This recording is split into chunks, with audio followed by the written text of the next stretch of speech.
standing.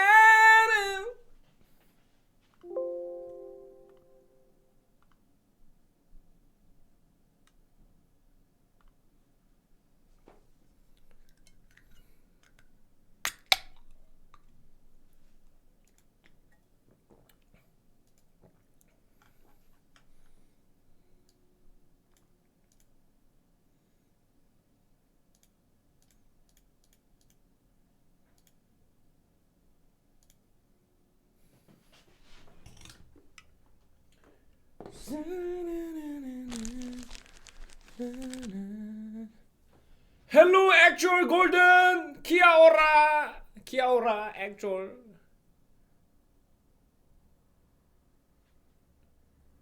Hello. How's your weekend going so far? Good so far. Good so far. LJ, LJ. Hello, LJ. LJ. Golden, actual. Nature power. All the cans of V in the back. Yes. You know how much they are? Like, I don't know, about like $100 or something. $100, $200. I don't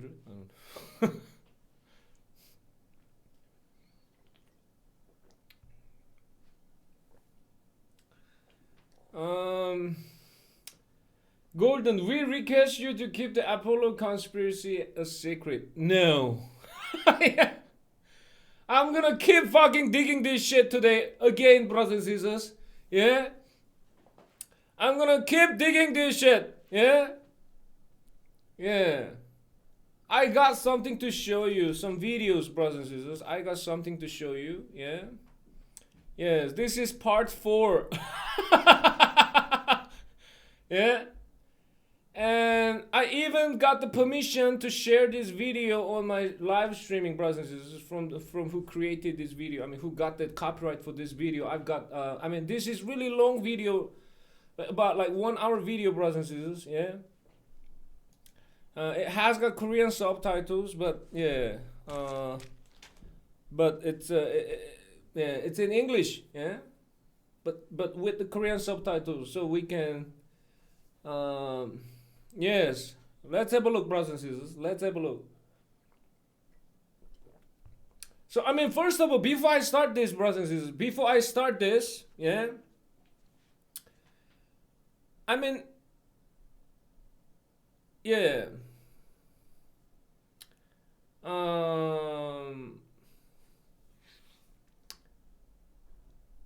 I mean, it doesn't mean now let me tell you about, yeah, let me tell you about this, brothers and sisters. I mean, let me tell you about what I'm thinking right now, yeah.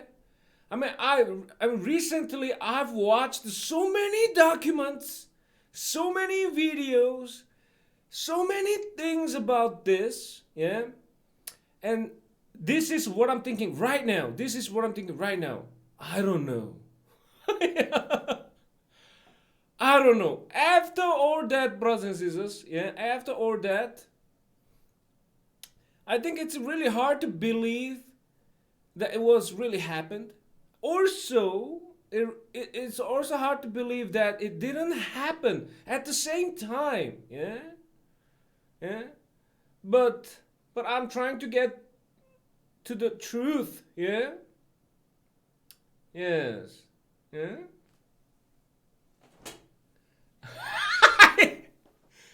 Atomic tampon, Silvertone to raise moon trip money.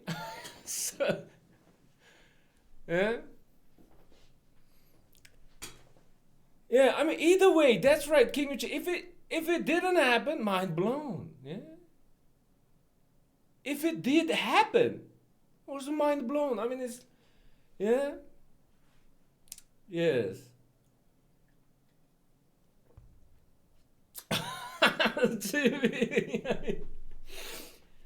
So yeah, I mean, this video, brothers and sisters, this video, yeah, we're gonna watch today, yeah. This is really old video, and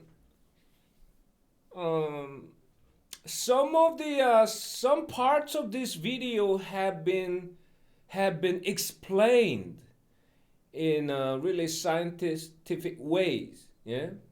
But still, some part of this video still can't be explained properly, yeah. Similarly, Apollo 11 again. Wow, those V energy mocktails messed up your mind. I mean, but I mean, yeah. Oh, Bread Sama, welcome back, welcome back. It's Satenshi. Um, yes, Actual Mrs. is just streaming from the moon after raising a few $1 million to get him on the next manned moon mission. Oops, looks like it wasn't a hoax mode and I mean, it's really hard to. I mean, it's really hard to say that it's true. Yeah, but I admit that it also at the same time it's really hard to say like it didn't happen like 100%. Yeah. No, I mean, yeah. Silary Bay, after you solve Apollo 11, can you please figure out who shot President Kennedy? I know it! I know who did it! I know who did it! Yeah? Sora underscore E. Did you start thinking about Apollo 11 ever since the Hamilton Museum with the moon? MRCCO God. No, I mean, yeah? Reptilians did that. Reptilians. Yeah? Reptilian. I'm joking. I'm joking. I mean, I don't believe reptilians. I don't believe reptilians. Atomic tampon. I am a reptilian. Please stop giving out our secrets.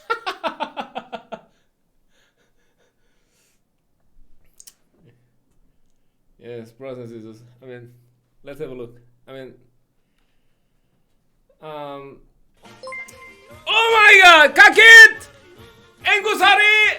24 months, 2 years! Engusari!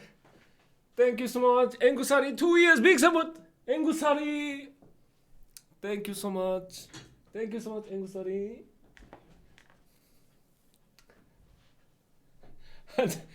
Chibi, I think I'd rather be yelling at ChanChan about the bank run.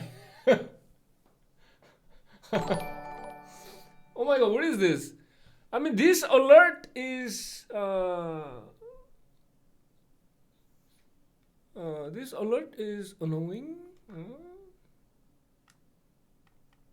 Oh, I got it now. Okay, now it's not working anymore. Okay, shit.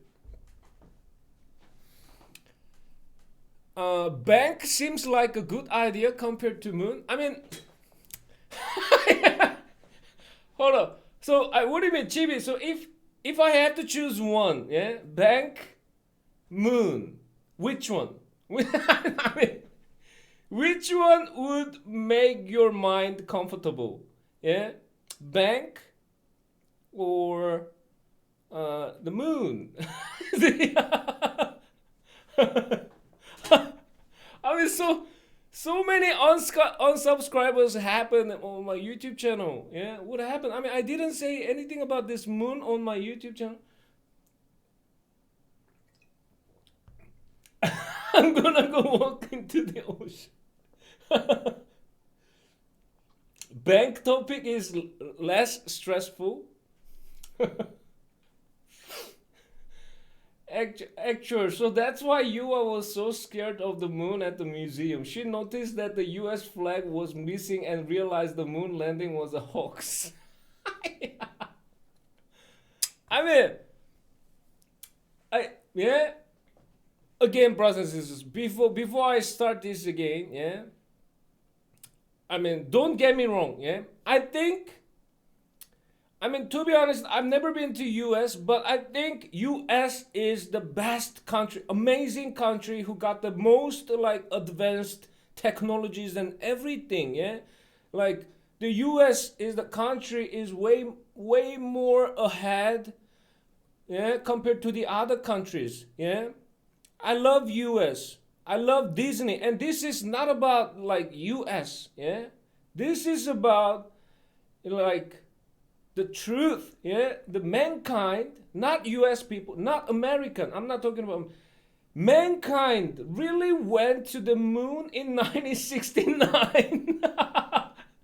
that's that's my pure question, brothers and sisters, yeah. Hmm? Okay, let's have a look.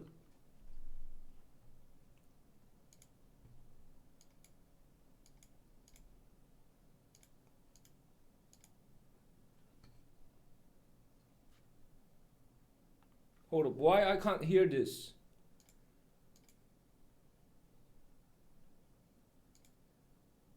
What's wrong with this? From an orbit higher Okay. above North America.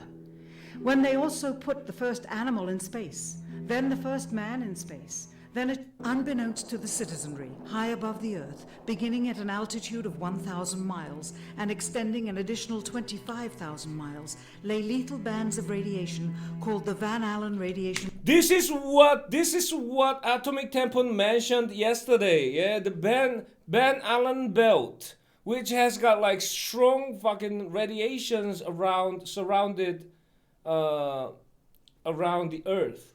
Belts. Every space mission in history with humans on board, from both the United States and Soviet Union, from the first in 1961 to the present, has been well below this deadly radiation field. Mercury, Gemini, Soyuz, Skylab, the Space Shuttle, all maintained altitudes well below 1,000 miles. All except Apollo. The more experienced Soviets spent 100 hours in space for every 20 hours of the US. In order to survive the hour-and-a-half journey through this radiation field necessary to reach the moon and return, solid lead shielding between the astronauts and the exposure outside would be required. The mammoth Saturn V rocket used by Apollo was already 35 stories tall and weighed as much as a battleship. To add additional tonnage in the form of a lead barrier completely surrounding the crew members would have made it impossible for the vehicle to get off the ground. That is why the Soviets, though more advanced, only sent an unmanned probe to the moon. The Apollo spacecraft's narrowest shielding was less than 1/8 of an inch of light aluminum. In 1998, the Space Shuttle flew to an altitude of 350 miles, one of its highest altitudes ever, hundreds of miles below the beginning of a field of radiation that was so severe that the astronauts inside of their shielded spacecraft and inside of their shielded spacesuits saw flashes of light with their eyes shut that they described as shooting stars, due to radiation penetrating first the shuttle's shielding, then their spacesuit shielding, then their skulls, and finally the retinas of their closed eyes. As a result, CNN issued the following report, noting NASA's unpredicted surprise. The radiation belt surrounding Earth may be more dangerous for spacewalking astronauts than previously believed. Scientists say the phenomena known as the Van Allen belts can spawn killer electrons when the Earth's magnetic field changes. These electrons that are being studied could have an important effect, not only on satellites, which has happened in the past, but could also affect the astronauts by creating large doses of radiation that could influence their health. The electrons can penetrate through various materials, including spacesuits, and can pass through, in fact, the walls of the space station, and can create high charges deep inside of these objects. President Kennedy, a man of political, not scientific background, set the irrevocable goal of landing a man on the moon by the end of the 1960s, just days after America's first astronaut had spent a mere 16 minutes in space, not even achieving a single orbit around the Earth. We choose to go to the moon in this decade and do the other things, not because they are easy, but because they are hard. We take an additional risk by making it in full view of the world. But as shown by the feat of astronaut Shepard, this very risk enhances our stature when we are successful. The technology necessary to launch the massive Saturn V rocket and an intercontinental ballistic missile is 95% similar. When the Soviet Union launched mankind's first satellite, Sputnik, in 1957, there was grave concern that they had mastered space ahead of the United States and might use this advantage to launch a first nuclear strike from an orbit high above North America. When they also put the first animal in space, then the first man in space, then achieved the first spacewalk, the first crew of 3, and the first ever of 2 simultaneously orbiting spacecrafts, concern turned to fear and then horror as America watched their communist enemy achieve all these firsts with no hope in sight of ever catching up. President, a member of Congress said today that he was tired of seeing the United States second to Russia in the space field. I suppose he speaks for a lot of others. What is the prospect that we will catch up with Russia and perhaps surpass Russia in this field? However tired anybody may be, and no one is more tired than I am, it is a fact that it's going to take some time, and I think we have to recognize it. They secured these large boosters, which have led to their being first in Sputnik and led to their first putting their man in space. We are, I hope, going to be able to carry out our efforts with due regard to the problem of the life of the man involved this year. But we are behind. If it was impossible to better the Soviets in the space race, which was really a race of technological armaments, what could be done? How could America offset the threat of superior weaponry? Throughout the history of rivalry and war, astute generals of lesser armies than their counterparts have used deceit and misinformation as a method to achieve victory. In World War II, for example, columns of inflatable tanks were placed at locations afar from Normandy to draw German forces away from the real location of invasion.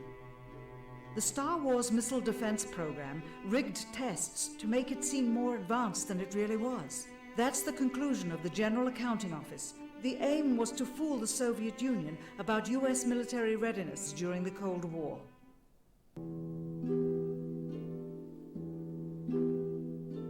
Certainly, it was not possible to fool just the Soviets about US strategic capability in the 1960s, while somehow informing 200 million Americans of the truth secretly. In order for them to believe the United States had the capability to go to the moon, everyone would have to believe it. Furthermore, the pride of a nation was at stake, and the goal of a martyr, not to mention the growing unrest domestically of a government throwing tens of thousands of lives away in a foreign war riddled with contradiction and ambiguity. In addition, the Apollo program had already spent billions of dollars. If it failed to achieve its goal with such an investment, it would indeed be a large and bitter pill for the taxpayers to swallow. The cost of the program, whose sole goal was to be the first to plant a flag on the lifeless rock just outside the Earth, if adjusted for inflation to the 21st century, was $135 billion. Jesus. With a profit margin of just 7%, this would be equal to over $9 billion profit going to the privileged contractors chosen by their friends at NASA. If the machinery was in fact only achieving Earth orbit, as other earlier missions had already done, then the completion and functionality of the other components would not have been as important, and even more profit would have been made. $135 billion could feed 2 million people for their entire lives. It could also buy 2 million two-bedroom houses. Wow! Yet how could such an undertaking be kept secret, and for such a long time? To the latter, one needs only to remember that an unsolved riddle 6 years older, the assassination of President Kennedy, still daunts the minds of the vast majority of Americans. As a parent of a conspiracy, as his assassin being assassinated himself, the truth of the matter has still escaped history. In keeping a secret of the magnitude of the Apollo missions being fraudulently created, one turns to the Manhattan Project for comparison. Surreptitiously building the first nuclear bomb during the early to mid-1940s involved 129,500 people over a 3-year period. Yet the secret did not get out. A quarter century later, the art and technology of espionage inevitably improved, narrowing dramatically the number of players in the know of a large clandestine operation. Just 1 year before the first mission to the moon, NASA launched the Tetra satellite, specifically designed to simulate flight data coming from the moon, so that the ground crews could rehearse the landing, much as the astronauts did in their own simulations. Had it not supposedly fallen back to Earth, all that would have been needed during the actual flight would be a repeat of one of these computer programs, with a few original variations, transmitted to the satellite for rebroadcast to Houston. Scores of computers and their deceived operators on the ground would then receive prearranged information, including the alleged location, altitude, and fuel consumption of the spacecraft, as if it were descending to the moon's surface. If the Soviets tried to find the actual location of an Apollo crew in the hundreds of thousands of miles surrounding the Earth and the moon, it would be tantamount to trying to find a rowboat in the Atlantic Ocean. The fact that the Apollo program was so departmentalized, with various construction and test sites around the country, meant that only a few people saw the whole picture. And for the first time ever, there was no independent press coverage of such an historical event. Whatever pictures and sound were distributed to the public were strictly controlled and previewed by the federal government. They were then disseminated unchecked until this hour. For who would realize that the unthinkable was not only possible, but absolutely true?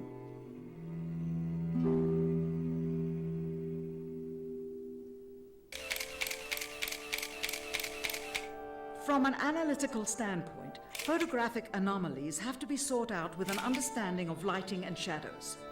The most straightforward is simple.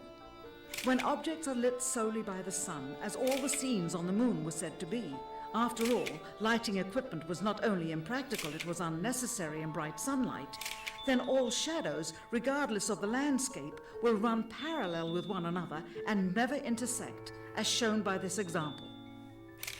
In these seldom seen photographs, obtained from a rarely used auxiliary NASA archival site, it is clear that these scenes were lit with artificial light.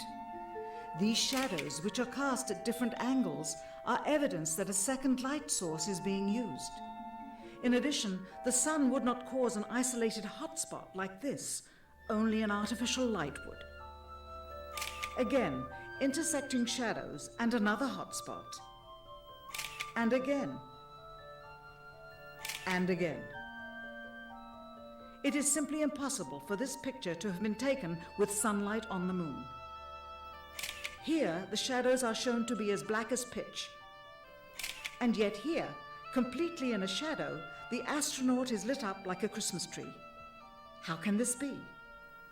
Or this, on the shadow side of the lunar module. In this magnification of an Apollo photograph, a rock, very likely a papier-mâché prop because of the crease here, is categorized with the letter C. In later releases of the same C. picture, the letter is ChanChan, gone, C. probably airbrushed out.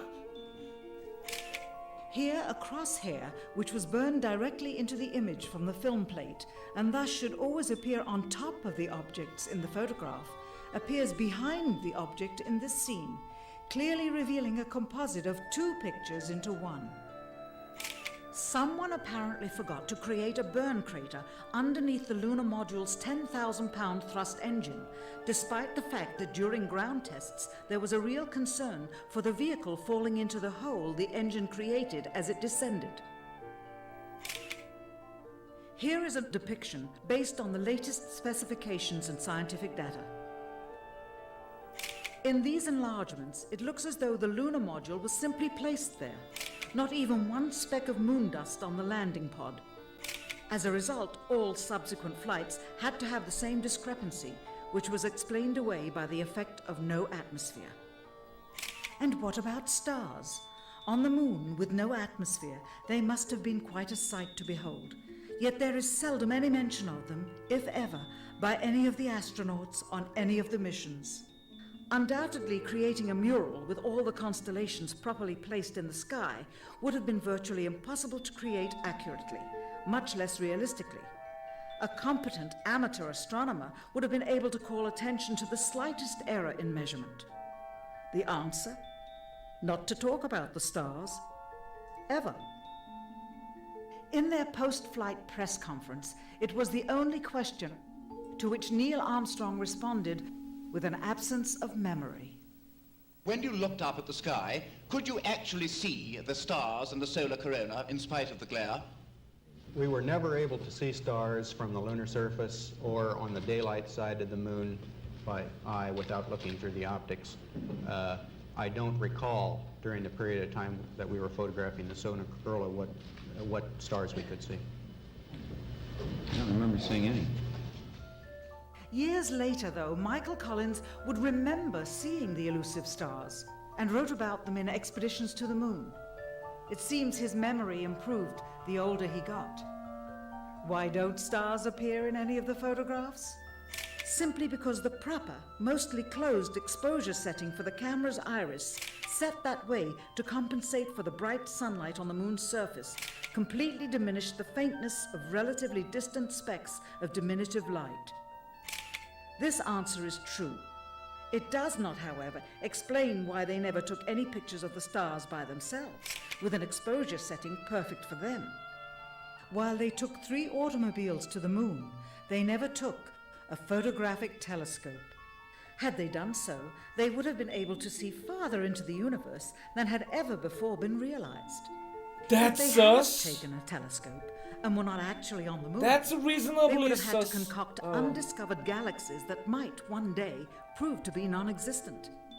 The cost of the 3 moon rovers in 21st century currency? Nearly $60 million each, though they had fewer parts than a Jeep. Where was all this money going? Then there's the flag, blowing in They didn't forget at the least court twice closed. on the atmosphereless moon. We can only guess that most of the missions were staged inside for fear of possible aerial or satellite reconnaissance from an unfriendly nation. To demonstrate 1/6 gravity, a bouncy, floaty feel to the astronauts' movements would be similarly achieved with relative simplicity. Slow motion. You are viewing the scenes as they aired more than 30 years ago. Now let's look at them with the speed doubled. It becomes discernible that they are, in fact, in Earth's gravity and are no more Wow. leaving the ground than they would on Earth. It is clear from these rarely seen color television pictures that the crew of Apollo 11 brought a high-resolution color video camera with them on their mission. Yet the only pictures broadcast live from the moon's surface were these from a low-definition black and white camera.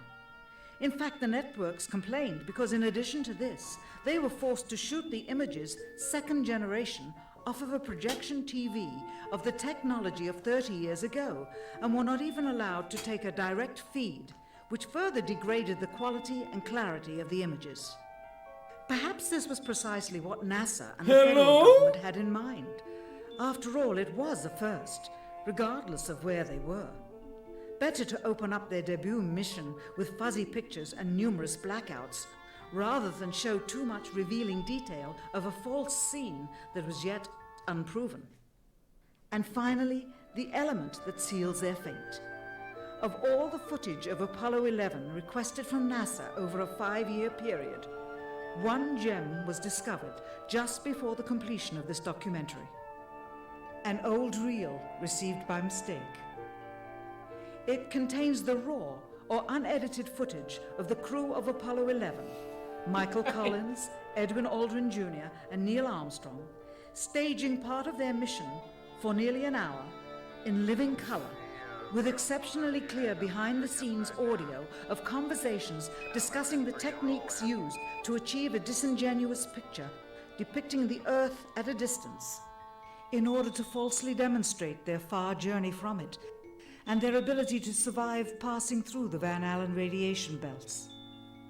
It cannot be misconstrued that this staging was done for some other reason prior to the mission, for the reel itself is slated and dated July 18th, 19th, and 20th, 1969, the very days of the mission when they were said to be approaching and achieving lunar orbit.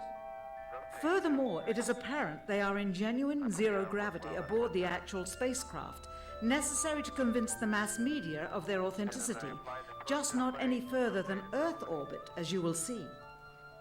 In this never-before-seen or heard footage, not only is the radio conversation between the astronauts and Houston Control audible, there is a secondary, private conversation taking place between the crew and a third confidential party, prompting the astronauts with what to say, when to speak, and how to effectively manipulate the camera to achieve the desired misleading effect.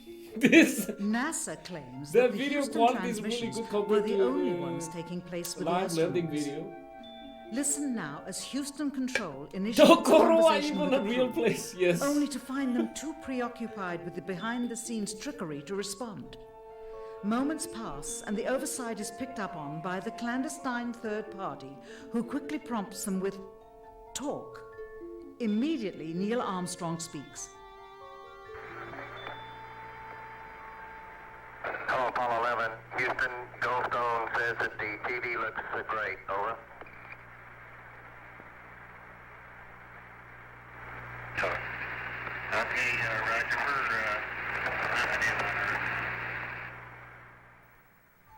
Again, the illusion they are attempting to create is the Earth at a distance to demonstrate their far journey from it and their ability to survive passing through the Van Allen radiation belts. Understand, too, that only about 20 seconds of this raw footage was ever broadcast to the public, and these conversations discussing their deception were believed to be private. Until now. SD card back then. Here they discuss that these television transmissions were in fact not broadcast live as everyone believed. They were first screened and edited for playback later. Roger, Neil. We just wanted a narrative such that we can, when we get to playback, we can sort of correlate what we're seeing. Thank you very much. Here they discuss the fact that they have turned out the lights and have blocked out sunlight from entering the spacecraft through the other windows, as to not cause any reflected light to fall onto the spacecraft's wall in the foreground. Okay, very good. Well, we shut out the sun coming in some of the other windows into the spacecraft, so it's looking through the number one window, and there isn't any reflected light. The reason this was done is so that the truth of the matter would not be revealed. It is this. Though the federal government would have you believe that this is a view of Earth from a distance out of the spacecraft's window as it nears the moon, it is not. What they have ingeniously done is placed the camera at the back of the spacecraft and centered the lens on a circular window in the foreground, outside of which it is completely filled with the Earth in low orbit. The circumference of the window then appears to be the diameter of the Earth at a distance, with the darkened walls of the spacecraft appearing to be the blackness of space around it. That is why they wanted the interior dark and blocked out the sun from entering through the other windows. As they perfected the shot, a crescent-shaped piece of black material was inset slightly into the window to create the illusion of the Earth's terminator line dividing night and day. It is uncannily convincing. During this segment, intended to be edited and played back later for the worldwide television audience, dated July 18, 1969, Neil Armstrong condemns himself as he states that he is 130,000 miles out, or halfway to the moon, as the NASA flight log also states on this date, when he is in reality in low Earth orbit of a few hundred miles. Roger, Houston, Apollo 11. Calling in from about 130,000 miles out.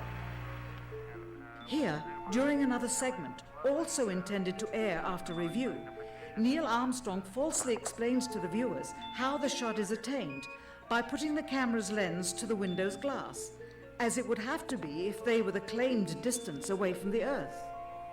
We only have one window that has a view of the Earth, and it's filled up with the TV camera.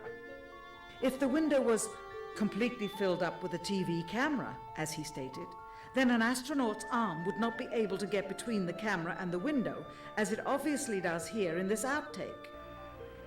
South America becomes invisible just off beyond the Terminator or inside the shadow. You can also notice how the astronaut operating the camera reacted to the mistake by attempting to pan away from it. Blue cast. See white bands of major cloud formations across the Earth. And you see This is a segment that they believed wasn't even being recorded, much less suitable for broadcast, for the lens was being zoomed out and the scene was being changed to that of an interior of the astronauts at work, and apparently the stop button popped back up on the recorder without notice. Here is the diffused work light that they used to see camera controls, but not throw light onto the spacecraft's wall. Here they remove part of the crescent insert.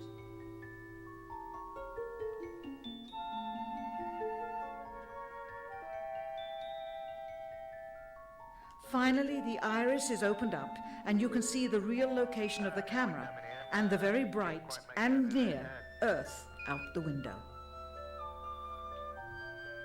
Here is the slate for the 19th of July, and the same shot of trickery on the 19th of July, and then the 20th, and the same misleading shot on the 20th. Later that evening, they were said to be walking on the moon. How can this be when they were in Earth orbit only 9 hours earlier, and the moon is some 3 days' journey away? Cover famous, thank you so much. I made the cover famous theater 2020.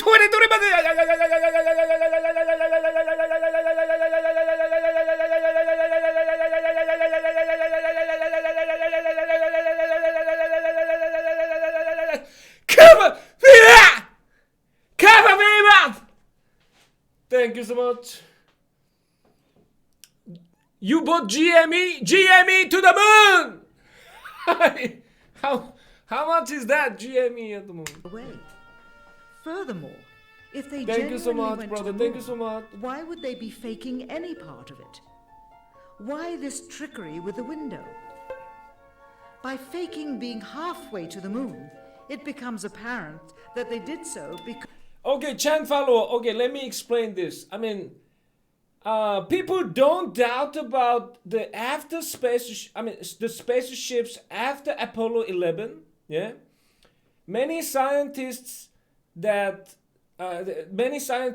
saying that it was probably possible after Apollo 11, but yeah, still many scientists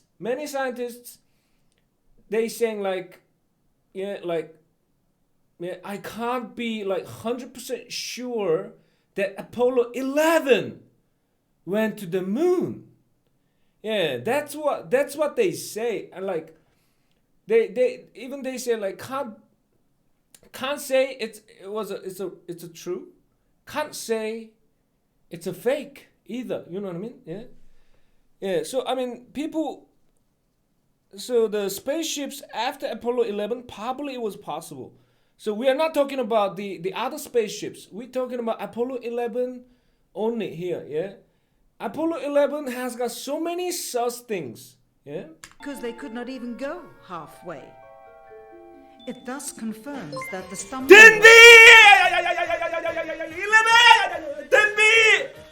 Denby, thank you so much. 11 months. Resiget. 7 months. Satarake. Denby, thank you so much. To their success was the lethal radiation of the Van Allen radiation belts.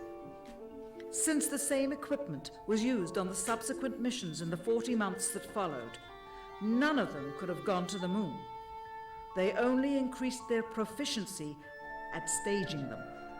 Thank you so much, Denby. When some TV viewers of the second manned mission to the moon telephoned the networks complaining that reruns of I Love Lucy were being interrupted, it became clear that for the taxpayers, once was enough. But it wasn't enough for the government and contractors. Billions of dollars of pure profit went with each return. How coincidental that the following mission would have the element of life and death jeopardy. Apollo 13. Now the public would take going to the moon more seriously and be reconnected with the drama. We now realize that perhaps the reason Neil Armstrong has never given an on-camera interview is because he doesn't want to lie anymore. What threats may have been made upon such TV, it's honorable about men 1 hour or their video, families 1 hour. I to think possess it's a their 1 hour reluctant 30 minutes. cooperation and later ill feelings towards perpetuating this still darkened hour in American history. NASA's highest-ranking official, James Webb, resigned without explanation just days before the first Apollo mission. Why, when he was on the threshold of achieving the greatest accomplishment of his career? All 3 Apollo 11 astronauts also resigned shortly after their return.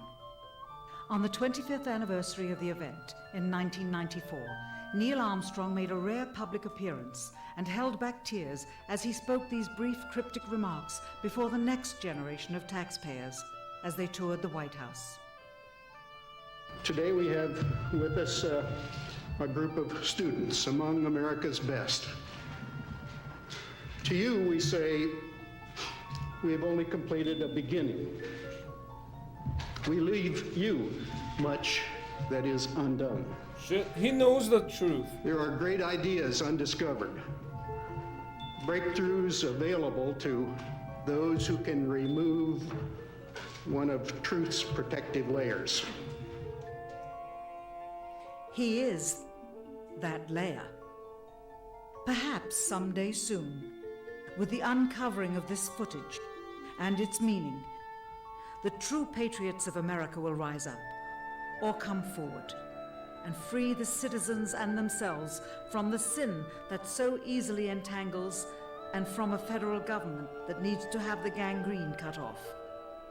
Even if the government's destruction would come from the truth, then it is not worthy to stand, and its betterment would inevitably follow. All of us are mortal. All of us will die. Perhaps the seeking of a clear conscience before that hour will motivate the truth into the light. Perhaps as citizens we should offer amnesty for this and other crimes of history, for facts from those involved before the truth perishes with them. Why must we wait until the year 2017 to open the Kennedy assassination files? Perhaps they will not even be opened then, for the law that reluctantly stipulates their release. So it's been released. It's been released, Kennedy, about Kennedy, yes or no, brothers and sisters? Yeah? It's been released about Kennedy, the secret? No? Says so with this clause. Jaji, welcome back. With the Jaji? exception of documents certified for continued postponement by the President. Whoever believes the citizens to be too immature for the truth are too immature for power. The truth will always set us free. Former United States President William Jefferson Clinton. In his autobiography, My Life, published in 2004, he states on page 156,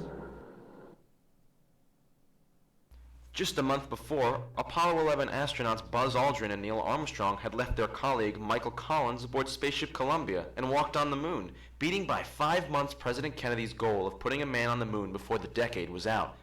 The old carpenter asked me if I really believed it had happened. I said sure, I saw it on television. He disagreed. He said that he didn't believe it for a minute, that them television fellers could make things look real that weren't. Back then I thought he was a crank. During my 8 years in Washington, I saw some things on TV that made me wonder if he wasn't ahead of his time. To simplify, what Clinton says is that a gentleman expressed doubt in the Apollo claims, and he wonders whether that gentleman was correct. Now, exactly what is a former two-term United States president doing, wondering about the authenticity of the greatest technological achievement? Even he sus about this shit. Even the former US president is sus about this in the history of mankind. An event that had marked the legacy of his own boyhood hero, JFK. We choose to go to the moon in this decade and do the other things, not because they are easy, but because they are hard. Obviously, he has some reason to believe that the moon landings were not authentic. If a former U.S. president is wondering about the authenticity of the claim, does it not make sense that you should wonder too? In recent years, space shuttle astronauts completed a trip wherein they attained a maximum altitude of 365 miles. Normally, the space shuttle orbits at an altitude of approximately 200 miles from the Earth, the same orbit altitude of the International Space Station. Now, you might be asking, why exactly is this maximum distance from Earth relevant to our discussion? Well, let's put it this way. The moon is 240,000 miles away from the Earth. The diameter of the Earth is 8,000 miles. Why? Is it great? This puts the moon at about 30 Earth diameters How can away. I say? This is great, In relation to the space shuttle's orbit on this scale, it has never traveled more than 1/2 of 1 inch away from the Earth's surface.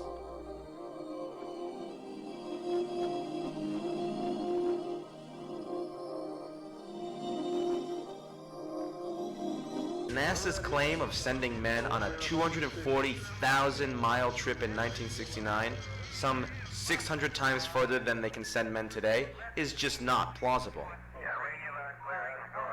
One reason the space shuttle has not been sent beyond 400 miles into space has to do with the Earth's magnetism. The core of the Earth is molten iron. As it slowly swirls around, it generates a powerful magnetic field surrounding the Earth. These fields cause the formation of 2 radiation belts around the Earth, called the Van Allen radiation belts. They are made of charged particles and are named after James Van Allen, who was in charge of the Geiger counters installed on the Explorer 1 satellite, which discovered the belts in 1958.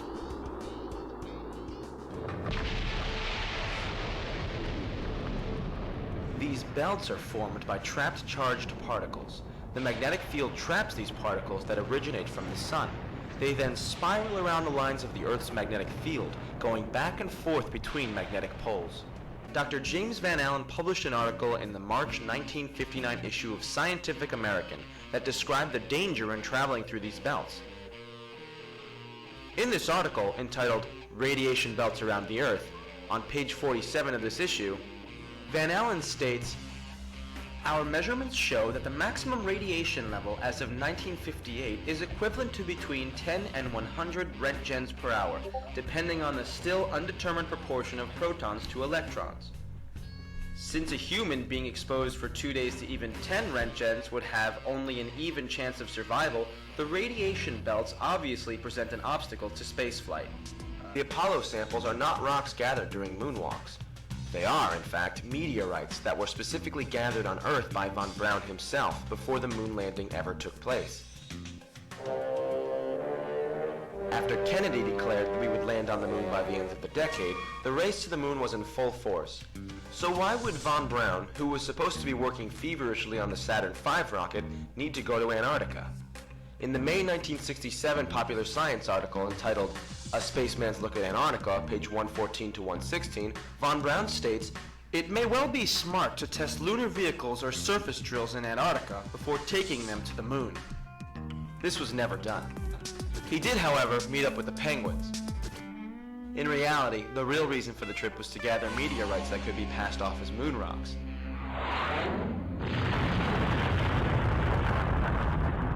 Some meteorites that actually originated from the moon can be found on Earth, as they can be expelled from the moon during meteor crashes. After von Braun found them, the outer surfaces were probably blasted with an abrasive in a ceramics lab to hide the fact that they had fallen through the Earth's atmosphere. After the conclusion of the Apollo missions, some Apollo astronauts made money by taking tourists down to Antarctica to gather meteorites. Due to the contrast with the landscape, meteorites are easier to spot there.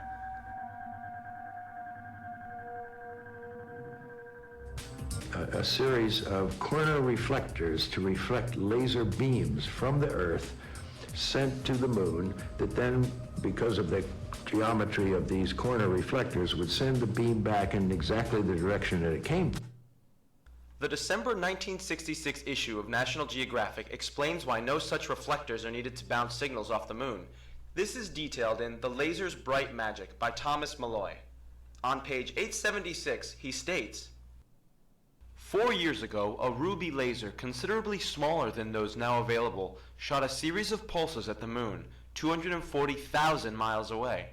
The beams illuminated a spot less than 2 miles in diameter and were reflected back to Earth with enough strength to be measured by ultra-sensitive electronic equipment. It should also be noted that many types of signals can be bounced off the moon, even without such reflectors. In the 1950s, moon bounce was used to communicate around the curvature of the Earth. That is, if you were in the military and wanted to talk to someone in Hawaii from California, you would bounce your conversation off of the moon.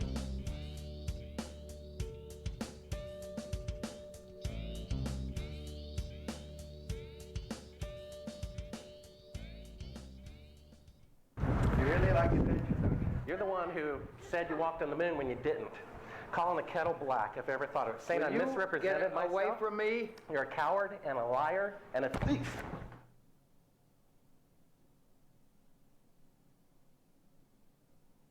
Oh, shit.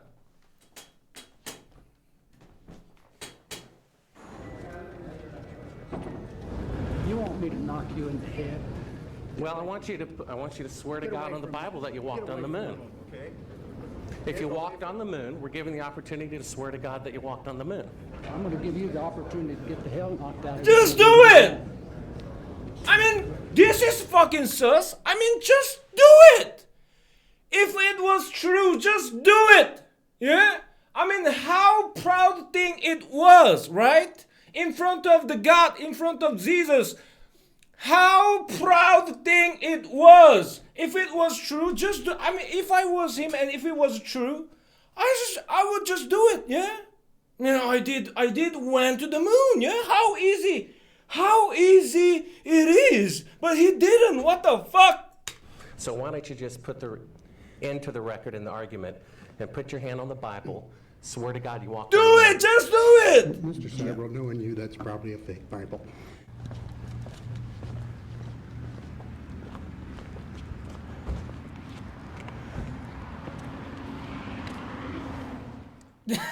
If you show this publicly, you're open for a lawsuit. Okay? I mean, turn off the camera. This is the answer, brothers and sisters. The answer right here, yeah? OG! OG Entertainment! OG! Thank you so much, OJ. I'm still a bit drunk from Friday night. You need to have some warm tea. Warm tea would help. Yeah? I mean, this. Yeah, brothers and sisters. Yeah, just. Yeah. I mean, this explains everything. Yeah? This. I mean, I think this is the answer, brothers and sisters. This is the answer. Get the hell knocked out of you if you don't leave me alone. So why don't you just put the end to the record in the argument and put your hand on the Bible, swear to God you walked on the moon.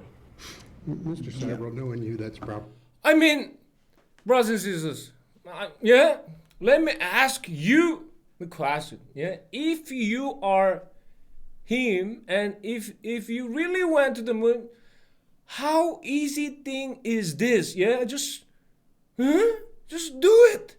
Put your hands on the Bible. Just do it. Yeah, I mean, how proud thing it was if it was real, brothers and sisters. Yeah, yeah. To Jesus. Yeah, how proud thing it was if you really went to the moon. Yeah, but why he can't? Probably a fake Bible. I mean, I would do it. I mean, it's easy.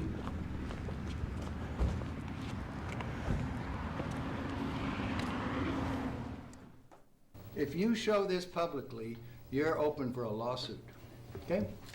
He probably gets weirdos like you all the time. Taco 667 5 Taco! Okie dokie. Thank you so much, Taco. Good to meet you. 5 months. I don't say it's a pleasure. Understand. Thank you so Please much. get your ass out of my house. Okay. And you came here under false pretenses, and I think you're an asshole. Well, and if you continue this, and if you press us, I will personally take you to court. I hope that you do. I invite you to. I'm going to give you my card so you can arrange that. And I'm encouraging you to arrange. You're frankly not worth it. No, we have you on the record saying you'll take me to court. I hope you do. Thank you so much, Because Taco. we have proof that would prove it in a court of law that Apollo 11 didn't go to the moon. And I think it's something that you should see. I don't say that lightly. You shouldn't assume people will always act the way you would act. That's right. That's right. People can have fun. Yeah. And maybe do that if they feel like they want to have a little fun on a trip to the moon. And as an independent producer, Okay, we're heading out. doing that is against moral ethics. Lying about going to the moon is a satanic lie of gigantic proportions. I don't hit people, but you're going to be on the deck unless you get... I'm heading out. I appreciate it. And get the hell out of the black house. Oh my God! he kicked his ass. Get done and shoot them at them before they get out of the office. Oh Keep the shit! camera running if you want to do it. Right. That would be great footage for us. See you later. In court, I hope. Want to call the CIA? Have them whacked?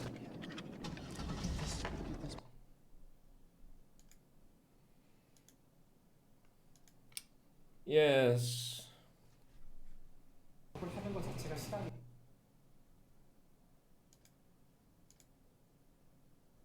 In recent years, space shuttle astronauts completed the trip where... Yeah, 40 minutes. It's not that long video, right? It's not that long video. 40 minutes video.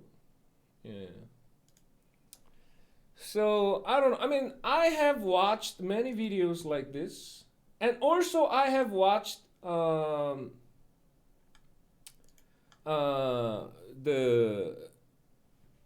videos explains like all these conspiracies, like how they made the flag like wavy and all this thing, right? I mean, so it's reasonable. So I mean, so if someone can explain such things like clearly, yeah, I accept it. I accept things like the wavy flag things and the lightning shit, yeah. It's explained in a really scientific way, so I accept them. Yeah, but there are still many things that scientists can't explain clearly. Yeah, that's the point. That's the point. Even scientists can't explain some of things clearly. This one. Are you sure about that? How do we know that we went to the moon? Every single argument claiming that NASA faked the moon landings has been discredited. Okay, let's have a look. Where is it? What?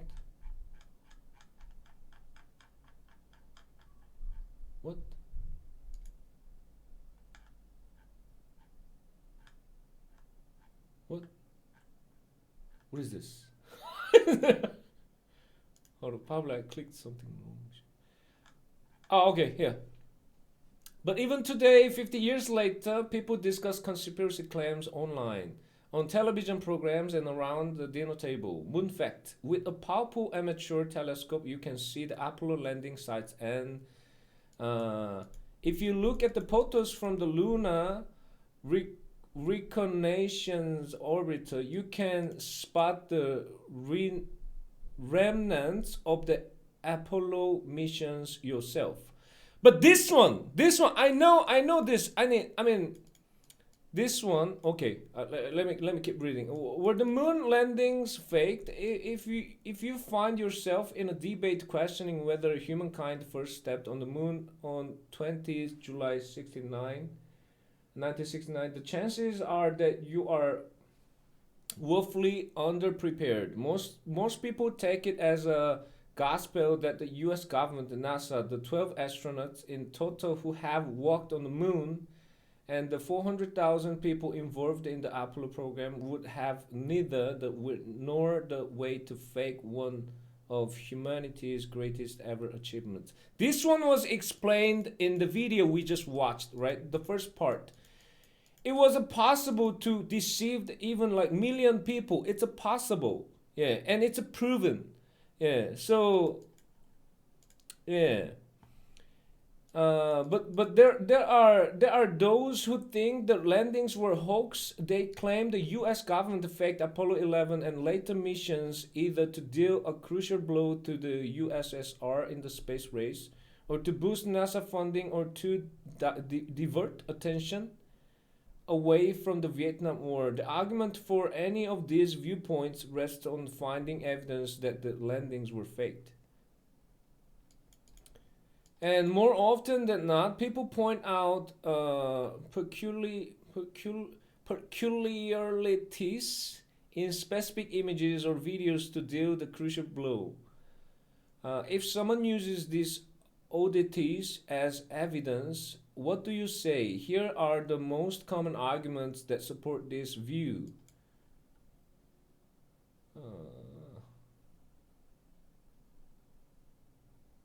Photographic evidence.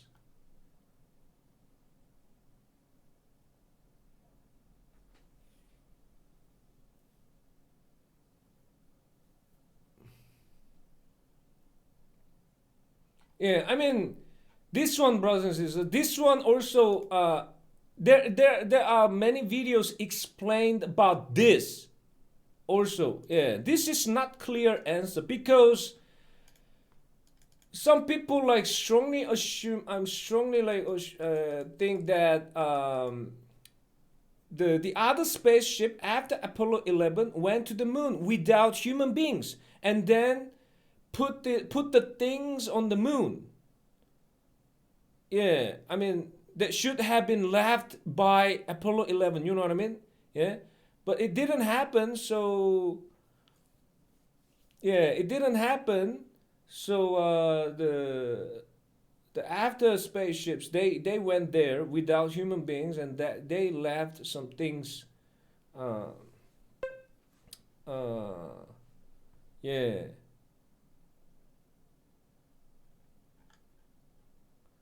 Photographic evidence. One of the most popular conspiracy argument is that there are never any stars in Apollo photos, free from Earth light pollution and haze atmosphere. You would expect to see thousands of stars in or yes.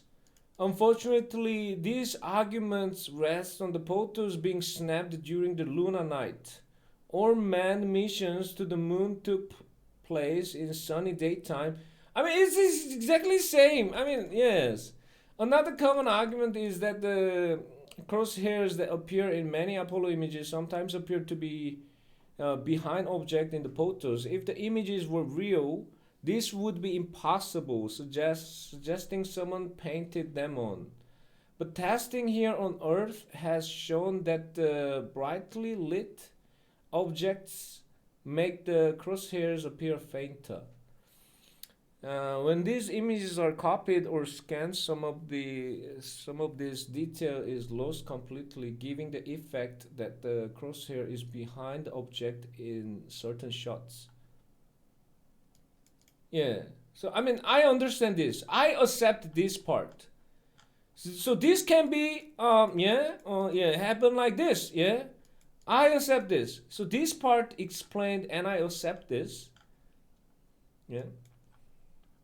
And fried by radiation. Perhaps the most convincing argument that the landings were faked has to do with something called the Van Allen belts. These are two giant donut-shaped belts surrounding the Earth. They are made of highly energetic charged particles from the solar wind. Some people believe humans couldn't have passed through these belts without being exposed to the level doses of radiation. This was genuine concern before the Apollo missions, and it is the reason scientists behind Apollo 11 made sure they protected the astronauts as best they could. They insulated the spacecraft from radiation with an aluminum shell, and they choose a trajectory from the Earth to the Moon, which minimize the amount of time spent in the Van Allen belts.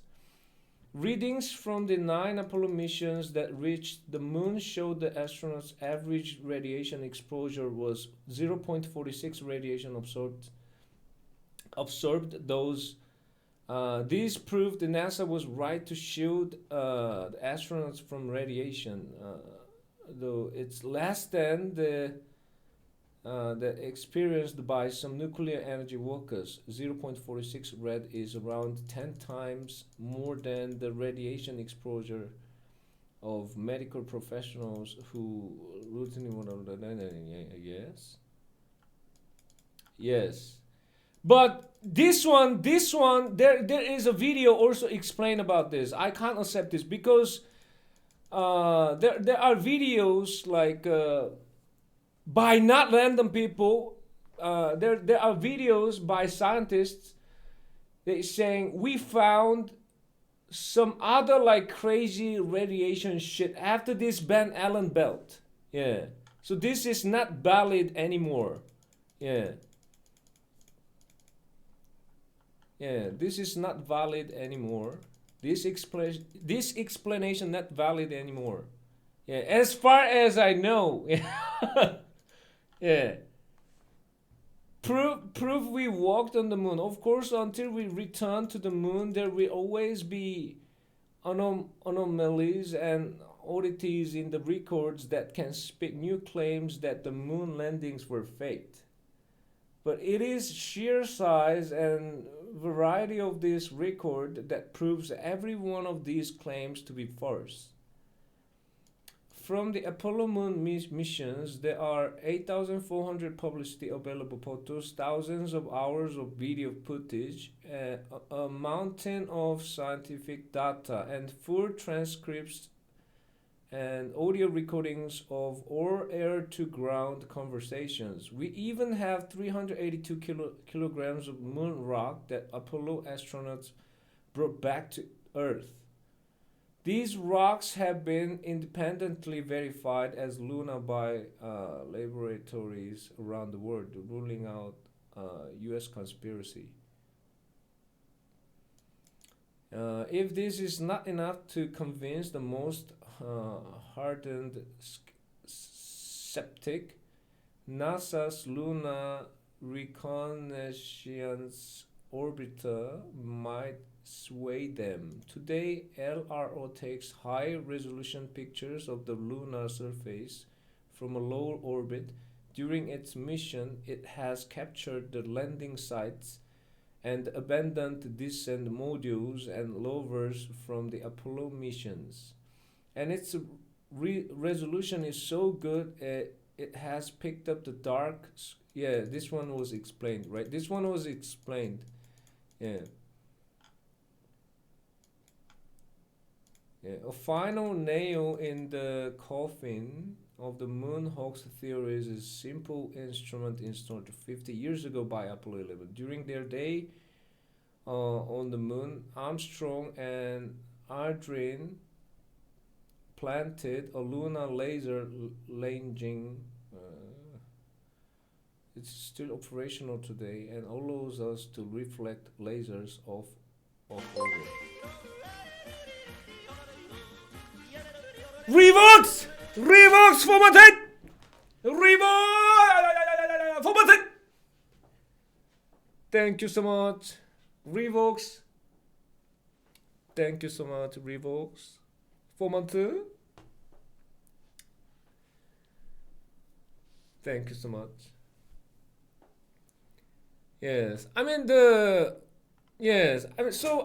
again, brothers and sisters, I'm not saying it was a fake. Nobody can say it was a fake because, and nobody say it was a real 100%. Nobody, it's not possible because there are still like vague parts, There are still lots of things can't be explained clearly, So conclusion, nobody can say it was true. Nobody can say it was a false. It was fake. Yeah. So so I think it's not a good attitude that if you think it was a fake, so yeah, I mean, for example, if you think it was a fake, yeah, it's not a good attitude that you close your ears, you close your eyes, and like, no, it was a fake, yeah, fuck that shit, it was a fake, yeah. It's not a good attitude, yeah, of course, and of course, yeah, if you believe it was true, yeah, it was not a good attitude. Yeah, like it was true, yeah. Shut the fuck up, yeah. It's not a good attitude. We need to, like, yeah. If someone question about this, like vague things, we need to keep thinking about this. We need to like keep discussing about this. We need to, like, trying to get to the truth. Yeah, that's what we need to do. Yeah. Yeah. So there is, I mean, we still have no clear answer. Yeah?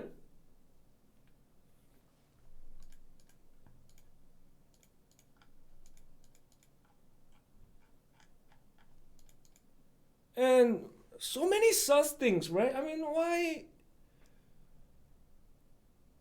I mean, I know that China, brothers and sisters, I mean, after I researched something. I mean, the Chinese people, China went to the moon, yeah, without astronauts. China sent a spaceship.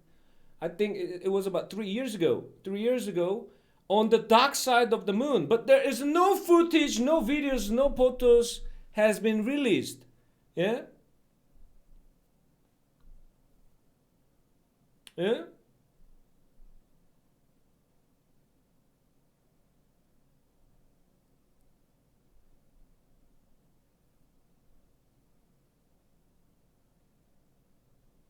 Yeah, too much sus. Too much sus.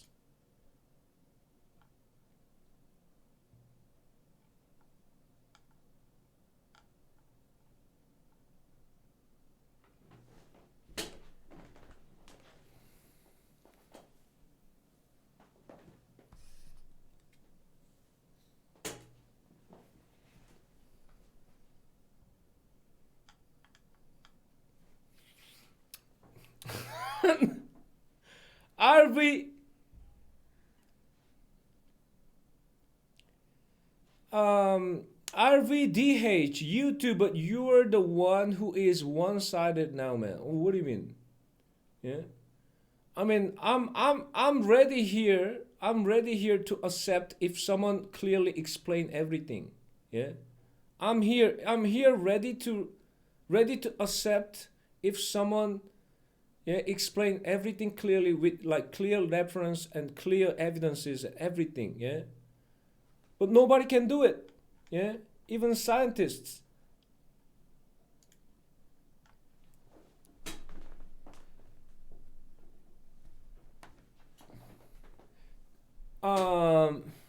Many says, could it be possible to have your own telescope and observe the footprints and the flag? I searched for it and we don't have that technology yet. Yeah, the human being don't have that kind of technology for that kind of telescope. We don't have that technology yet. Yeah. I mean, if you can find that we have that kind of technology at the moment, yeah, please let me know. I'm here ready to accept it. I'm ready to read everything and ready to think about I mean, I'm ready here, yeah. So if you have proof, evidence that we have that kind of telescope, please, yeah, please give me the yeah, something, yeah. The problem is that people that aren't capable of critical thinking try to think for themselves with their limited experience. Lack of expertise, willing to override information presented by the people who are experts and spend their entire lives studying the particular field.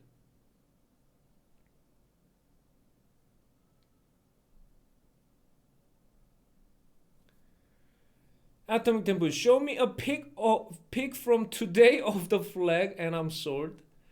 I mean, but there are about that atomic tempo. There are so many like, how can I say?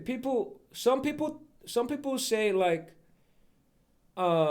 Japan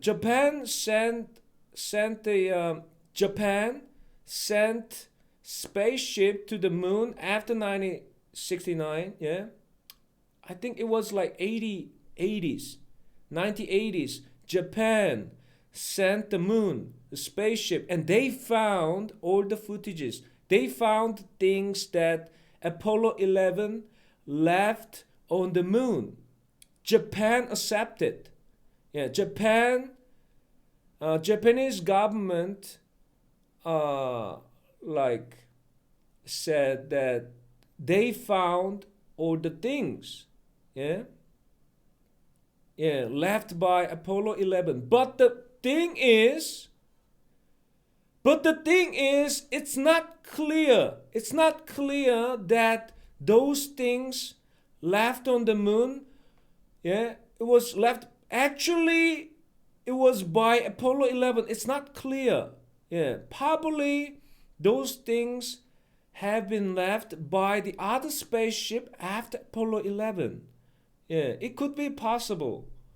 Yeah, so it's not like 100%.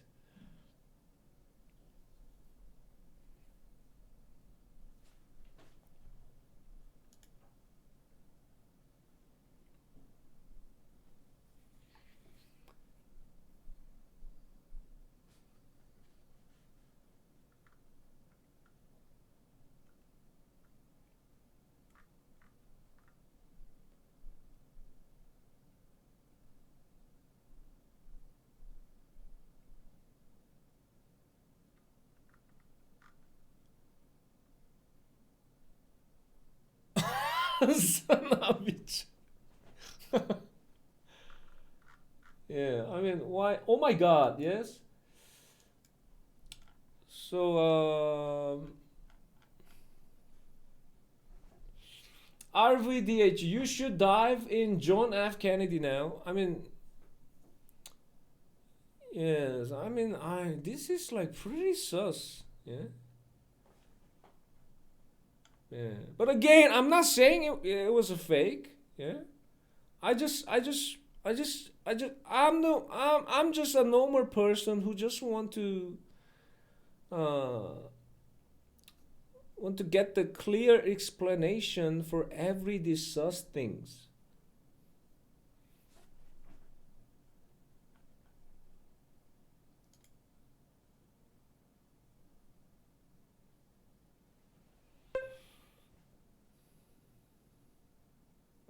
Dedaring, I'm curious, why do you think that they would fake the moon landing? If it was a fake, probably there would be like many reasons for that. Yeah? If it was a fake,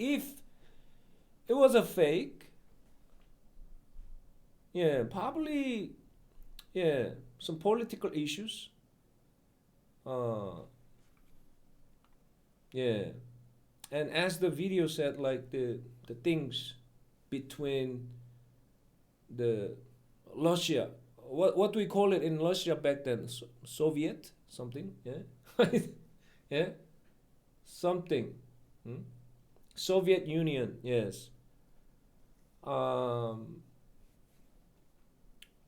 Yeah, I mean, we can't just deny this. How can I say this? Such things, right?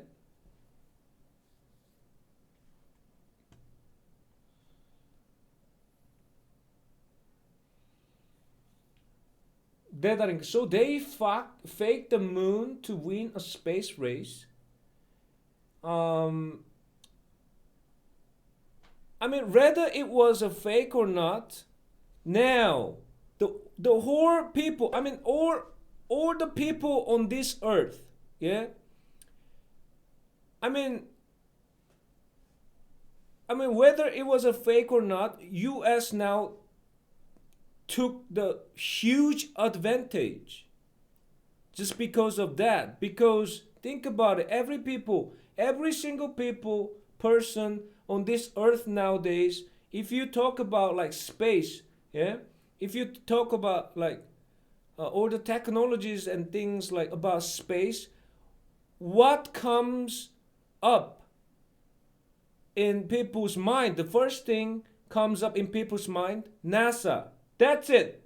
That explains everything. Yeah, I mean that's a huge advantage for US. Yeah.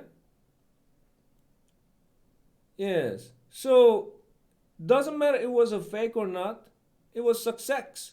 I mean, it was like huge, like profitable thing for US, because now everybody thinks not, yeah, when we talk about the space, the first thing comes up in our mind is NASA, right?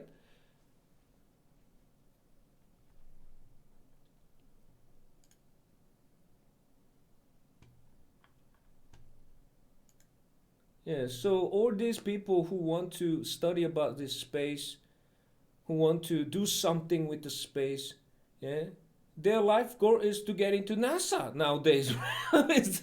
That's hmm?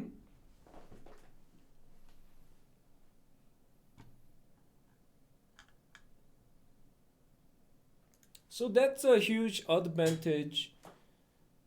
Um, uh,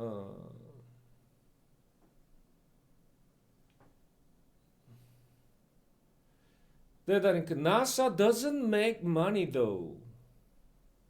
They are underfunded. Yes, but they get paid, right? All the people who working there, they get paid. Yeah, probably the institution itself, it doesn't hold any money, but they get paid. Yeah, people work there, they get paid, so they feed their family, right? I mean, right? I don't know if it's underfunded though. So uh, uh, the institutional documents, I mean, or their like financial documents from NASA probably is saying it doesn't, the institution doesn't hold any like extra money, but the fact is the people, every single people, every single one who work for NASA at the moment, they get paid. Yeah. If they are not, yeah, if they don't get paid, how do they live?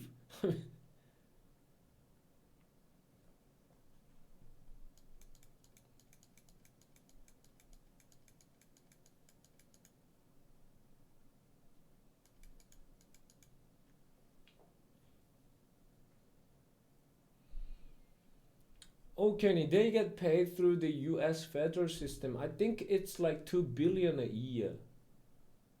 Manny says, if I was in NASA at the time, I would be down to fake it. It's a huge win to believe you went to the moon but not spend the money and resources of actually doing so.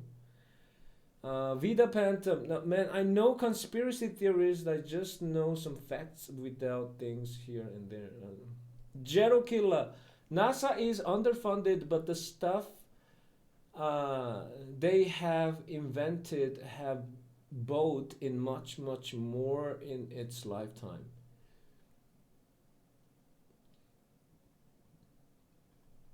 Yes.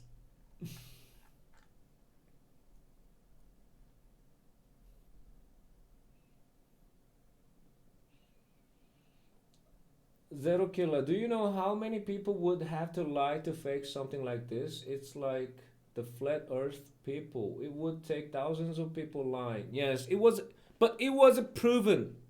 Yeah. We can lie with millions of people. Yeah. Yeah. Avoiding leaking the secret. It's proven. Yeah, it's proven before Apollo 11. Yeah. Many people think they like, many people say like, how do we deceive people? I mean, how do we like block, how do we like blocking like the leaking the secret? Yeah, if we lie about this with like tens thousands of people, how is it possible? It was possible. It's possible, and it's proven. So yeah, we don't need to talk about it. I mean, yeah, if you Yeah, there were like lots of cases like this. Yeah. We can deceive people. We can deceive people with like thousands, millions of people. Yeah, without leaking the secret.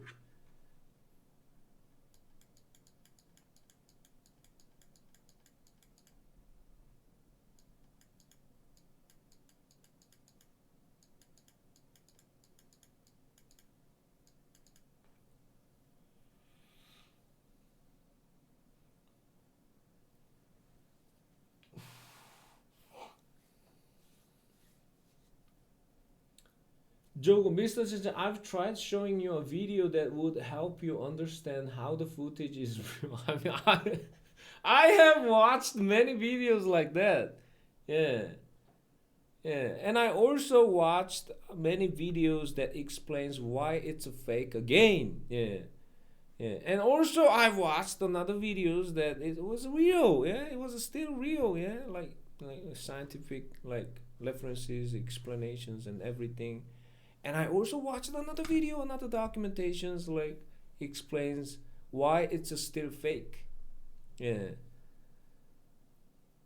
So now I'm not saying it was a fake. I'm not saying it was real. Yeah. I don't know. I'm confused. Yeah. As I'm keep saying, brothers and sisters, I'm the one who want who want to know the truth, just like you. But I think it's yeah.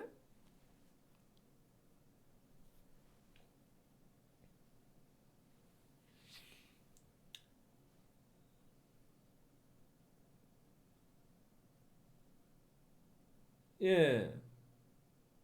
Cameron, I think you are wrong. I mean, what's wrong? I didn't say anything like it was true. I didn't say it was a fake. What do you mean I'm wrong? I said I don't know. I don't know is wrong. What do you mean? Yeah. I mean, I understand. I mean, brothers and sisters, don't get mad. Don't get mad. I mean, this is nothing to. Yeah. We don't need to get mad about this. Yeah.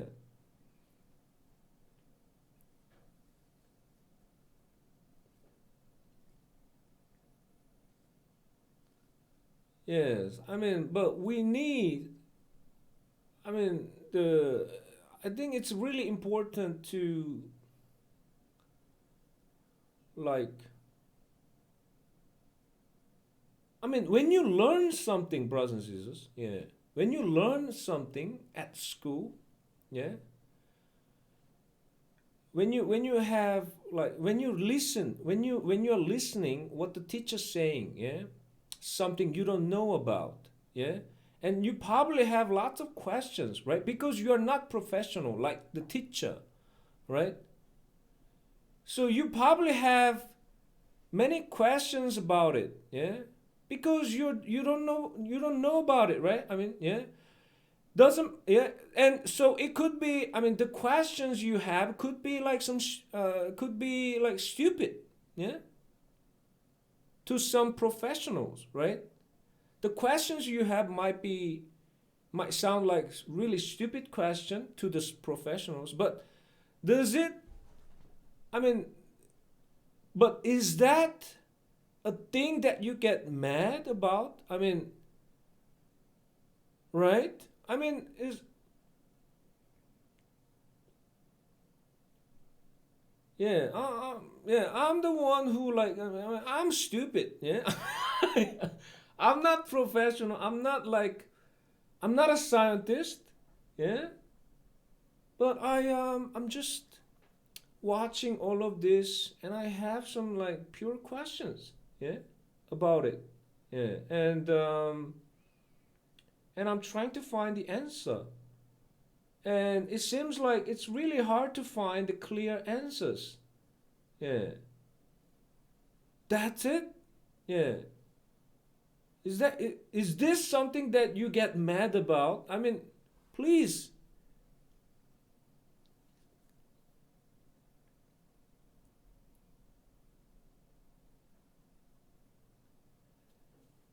Yeah, Earth flat and moon landing fake are not in the same category. Yeah, I think flat Earth bullshit. Earth is the circle shape. Yeah, the bowl shape. Yeah, I believe it. I believe. I believe Earth is not flat. Yeah, yeah.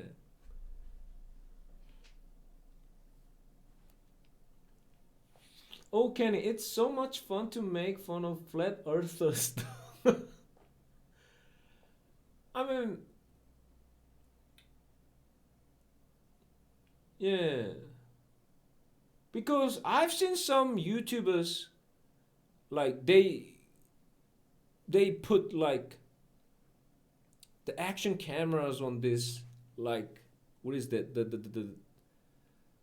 balloons, yeah, many balloons with this action camera, and they like uh, get the footage after that.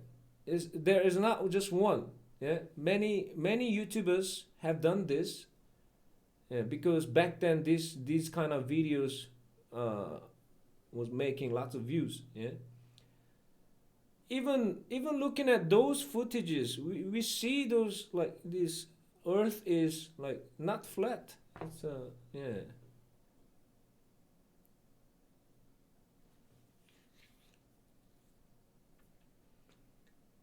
Spy Nixie, you are English bad for streams. Sorry about that. I mean, yeah, my English is bad. Yeah, my English is. Yeah, I know about it. Yeah, sorry about that. I mean, if my English is fluent, yeah, I can explain like, yeah, much better. But sorry about that. Yeah, I know, I know my English is bad. Uh, Only for stream. Okay. Um,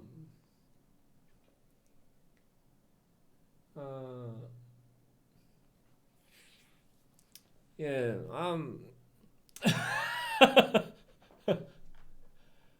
Yeah. I'm trying to. I'm really trying to like learn.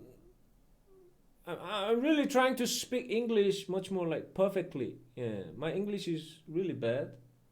So yeah, if my English is bad, brothers.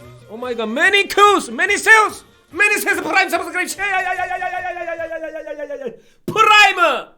Primer right there. Welcome to Chen Clan, the champions. Thank you so much. Thank you so much. Thank you so much. Yes, I mean, so if my English is bad, if I make some like how can I say, the if I make grammar problems, please let me know, brothers and sisters. I'm ready to accept it. I'm ready to learn. Yeah, I'm ready to learn. So please, yeah, I'm asking you, I'm begging you, if I make mistakes about my English, brothers, please let me know. Yeah, yeah. Even after the streaming, you can send me the private message. Yeah, like ChanChan. Yeah, like 2 hours, 40 minutes, 55 seconds. You made this you made this grammatical mistake. Blah blah. Yes, please. Please. And this yeah, that would help a lot. Yeah, please. Yeah.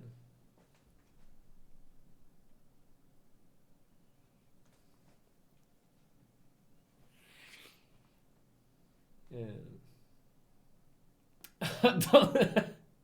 Grammatical error. Yes.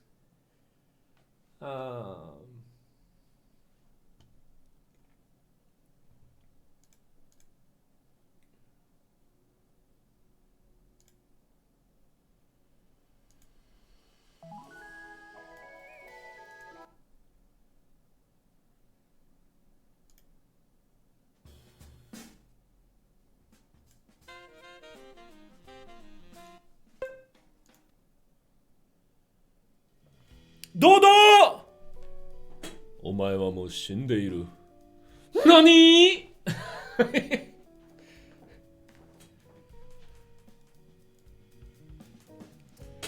Yes.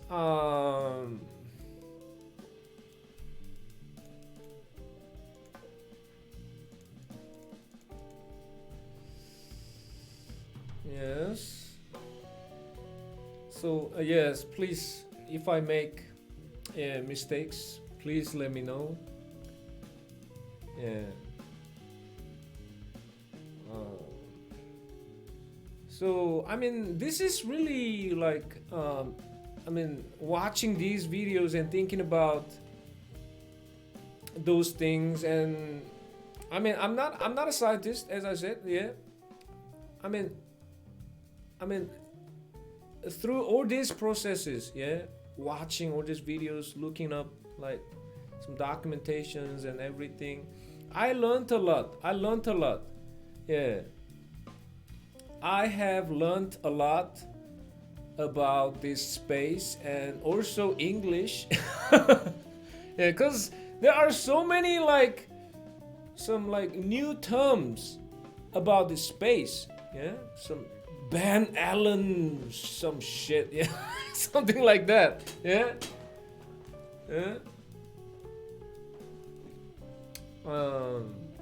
Yeah. So, I mean, I'm having fun.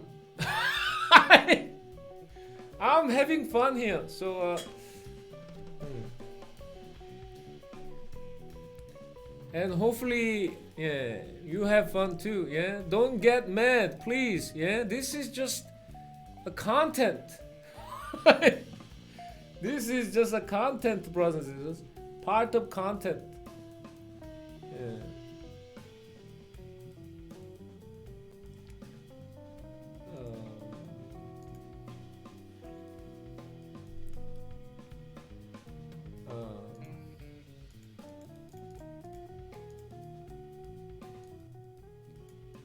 And I want to have like, and also like, I mean, I want to talk about many other things rather than this space thing. I mean, there are many things, but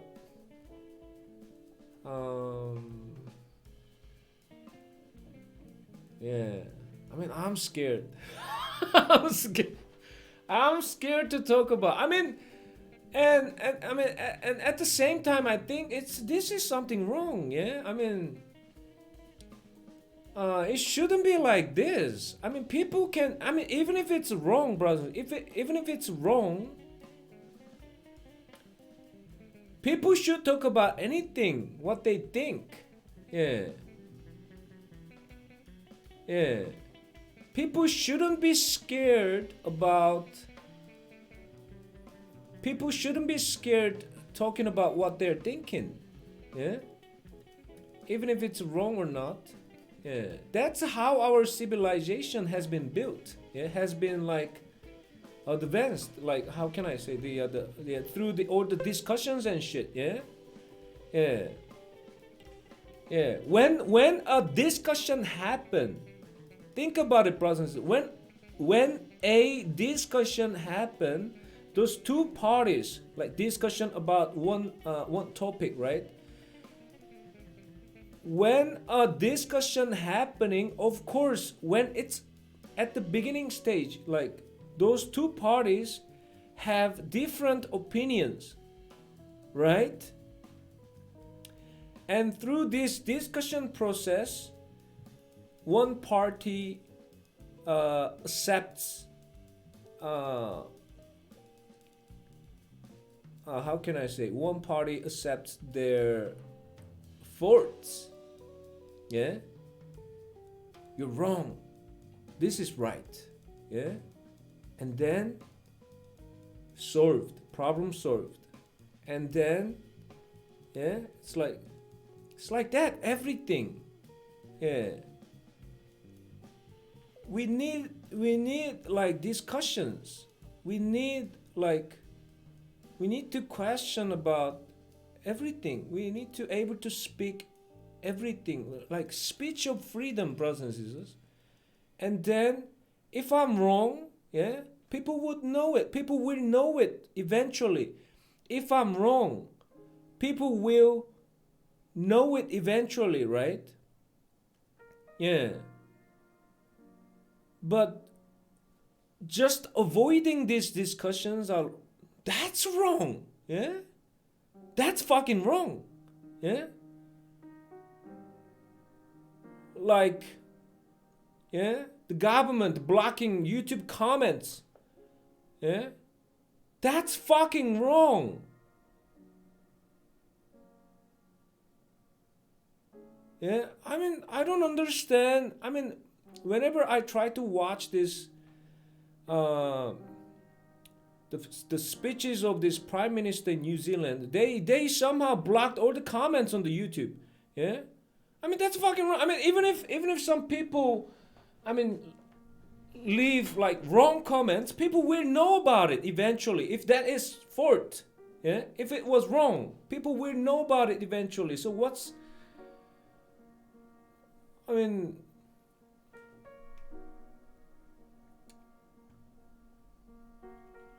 yeah, now it's something wrong, brothers and sisters. I mean, I don't understand.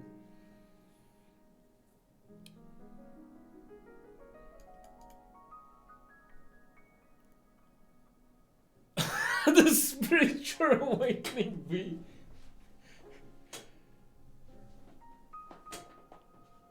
Yeah. Yeah, I mean, through all these discussion processes, we know which one is true, which one is false. Yeah. Which one is wrong, which one is right. Yeah. But blocking these discussions, yeah, I don't think any reasons for that except they want to hide something. Yeah.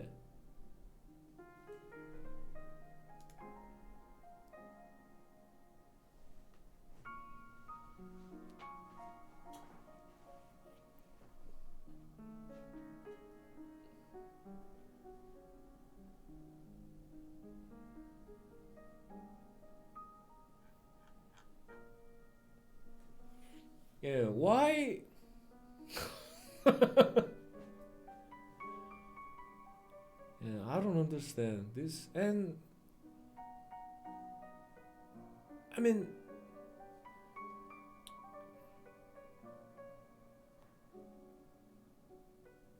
I don't understand the government blocking the comments for some videos.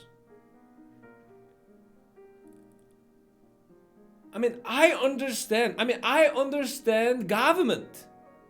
I mean, if they want to hide something, I understand why government blocking all the comments. But I don't understand who support that shit. I mean, yeah.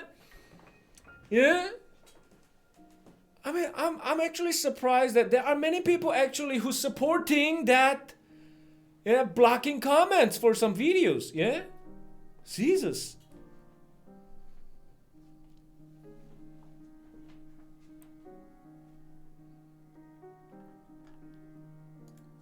Yeah, I mean, even if some comments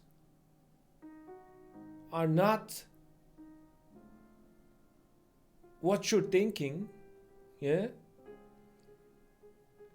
I mean, different opinion.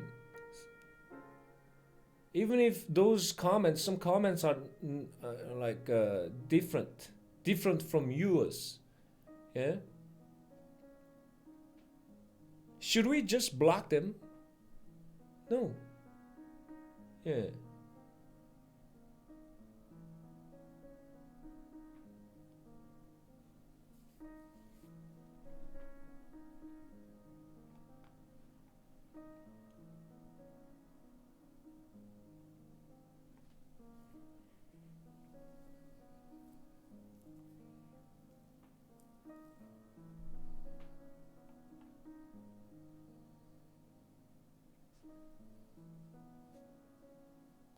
Yeah, even if those comments are wrong, at the end of the day, it turned out the comments are wrong, were wrong, yeah, the comments were wrong, then people like reassess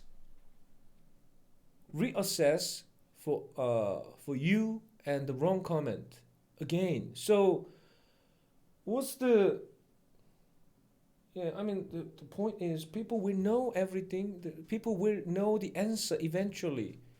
Yeah. Through all these comments and discussions. Yeah. But I don't understand these parties like the people just trying to block this comment. just because many comments like questioning about so vague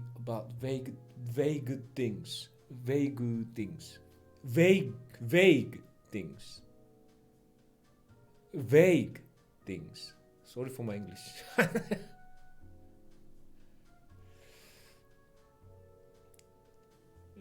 Ozzy those, even if people I don't like are saying stuff I wouldn't agree with, I wouldn't censor them. Golden, so how's the weather there? It's started raining. It's raining. It's been raining here in New Zealand. Yeah. Yeah. It's been about like a week.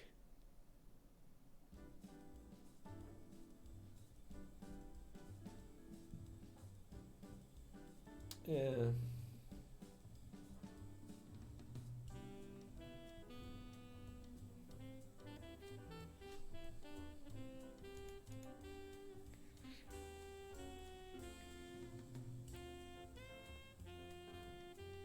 Rain is lizard tears.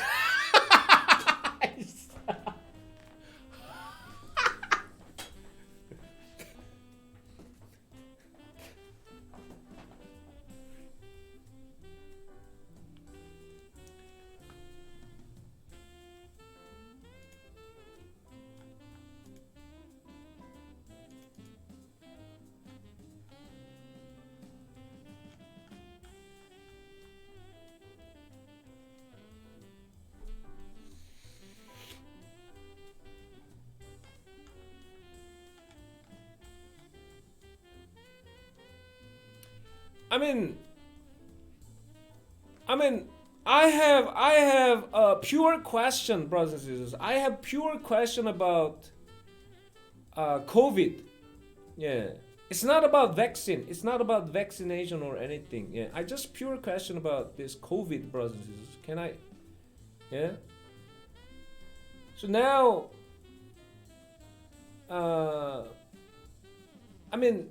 there are like, as far as I know, there are many variations of COVID out there. Is that right? COVID and what is that? Omicron and some other like variations. Yes? Kunai! Kunai formatted! Kunai, thank you so much, formatted! Thank you so much, Kunai, format. Thank you so much. Thank you so much. So here is my question, brothers and sisters. So there are many variations out there. Yeah, let's say, I don't know what do we call it, because I'm not professional. I'm not a doctor. I'm nothing, brothers and sisters. I'm just stupid Asian guy. Yeah. So that's why I'm asking this question probably. Yeah. So as far as I know, there are many variations like COVID. Let's say first COVID, yeah, first COVID and Omicron, yeah, and there are many variations between even those two, right? That's what I know. Is that right? And my question here is: so if I get COVID tomorrow, does that mean it's 100% Omicron, or is there any possibility that I can get like the first COVID if I get COVID tomorrow?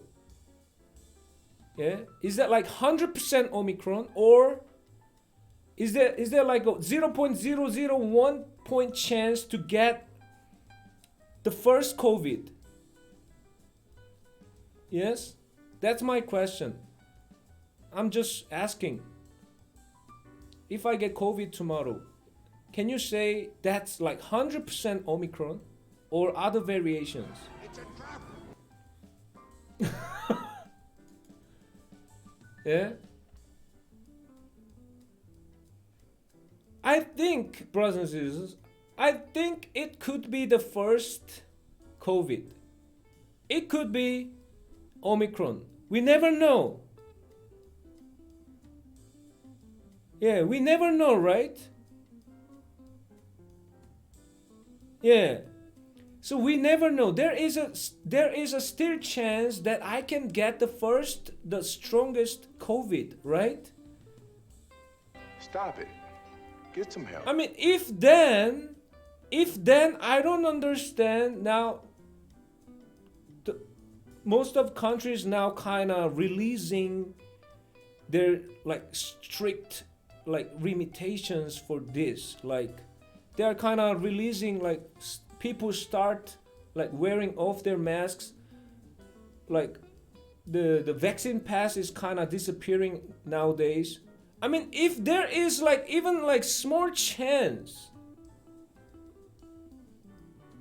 we should keep blocking. We should keep these limitations. But why?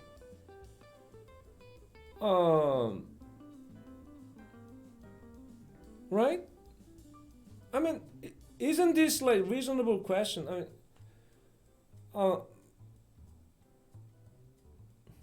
I don't know. I mean, I got lots of things to talk about this.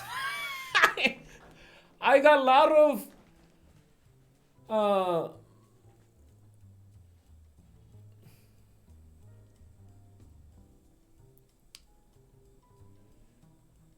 yes, let me stop talk about this. Yes. I mean, it's just a pure question. Like, if I get COVID tomorrow, can you say it's 100% Omicron or like is there any possibility that we can get like other variations? Yeah. If there is a possibility that I can get like other variations, we still need to keep that like strong like limitations and everything. Yeah, restrictions and everything. But it seems like it's not.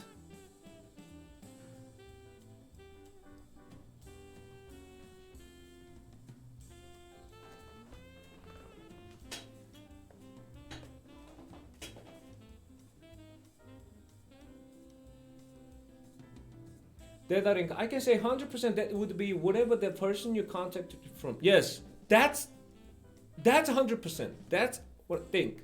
That's what I think. But it's not 100% that person has got 100% Omicron. No, right? That person probably has got the other variations, the earlier stage variations, right? If there is like even like less than 1% possibility, I think we should keep that all these restrictions. Yeah. And that's what we did at the first stage, right? That's what we did. I mean, at least in New Zealand, we blocked all the borders. Yeah, international borders. We shut down the international airports.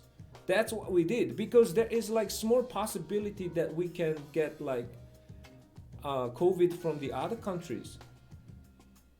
Yeah.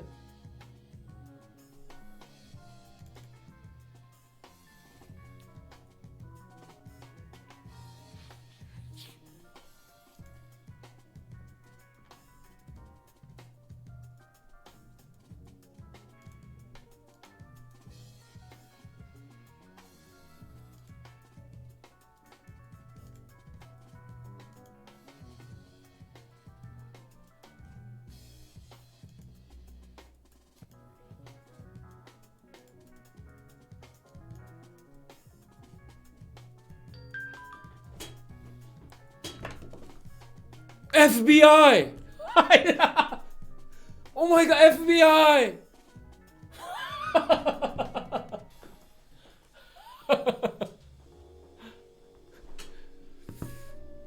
Yes. Brothers and sisters, if I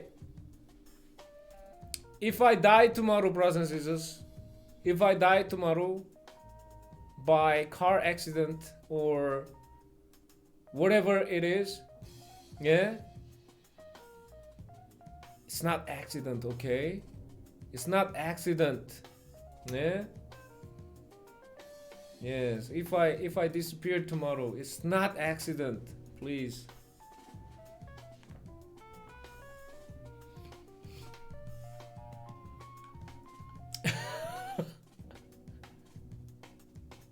Let me quickly to toilet. It's not poo, it's a pee. I'll be right back.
Kunai, I bless you, my agencies. You never get the sickness of this with no virus called COVID. You and your family will stay healthy.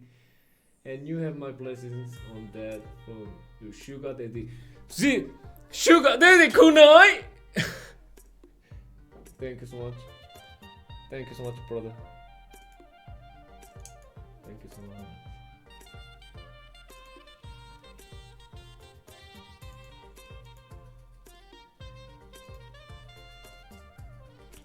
Aris, hello, Mr. ChanChan. How are you? I'm great. How are you? I'm great. Good, good.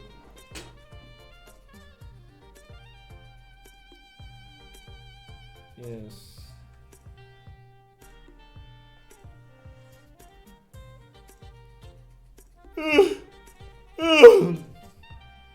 Alice? Mustachio! Mustachio! Hello, hello. Yeah, I'm trying to practice this shit.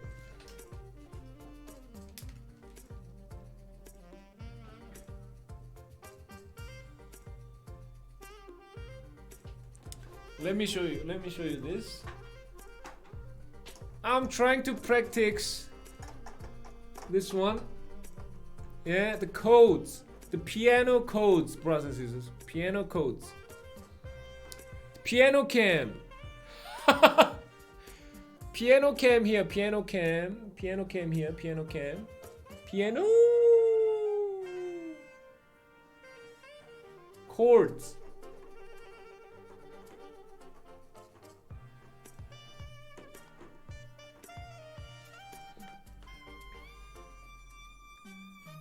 Yeah, chords. Yeah, do-re music. Do-re music. So okay. Since do-re music is here, I have a question. Do-re music. I have a question about this piano. Yeah. First question. Can you play piano? Yeah. Can you play piano? Yeah, like.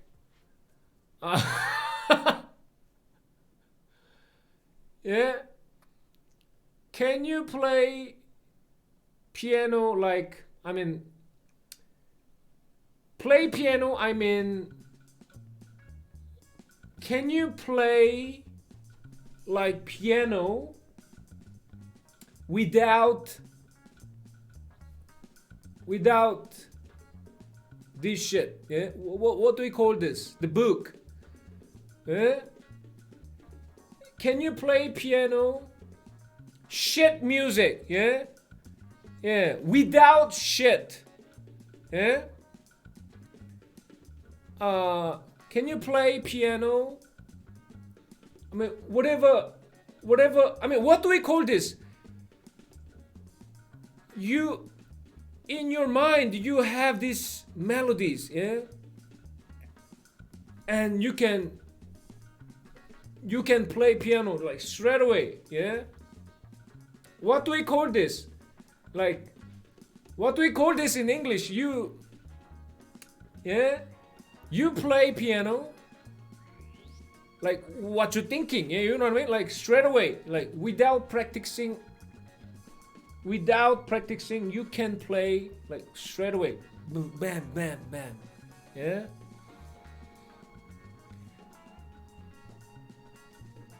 Yeah, playing piano out of... Oh, Ushi, welcome back. Playing piano instantly, yes. Yeah, like, for example, like random jazz music, yeah.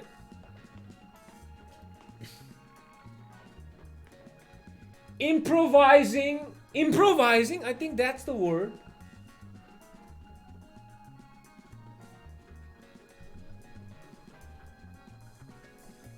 So, I mean, can you do that? Do-re music, can you do that? I mean, I have researched about this. So, to play piano like that, you have to memorize the chords first.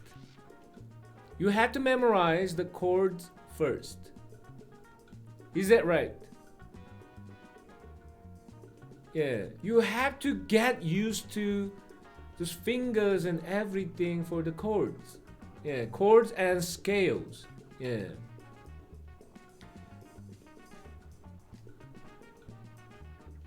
Yeah, learn chords and scales, right? Okay. Yeah, it takes years. Just keep practicing the chords. Yeah. So finger practicing, yeah?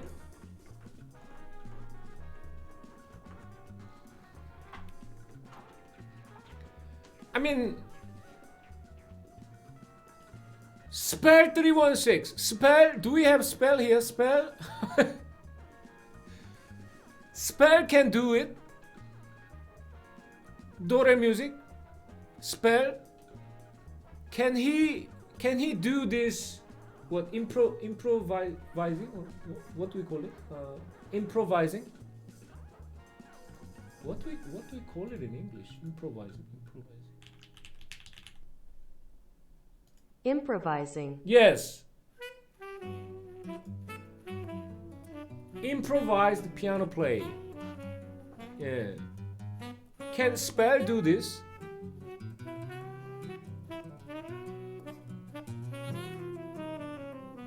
Do-re music. I improvise and make songs in the morning before writing music for the day.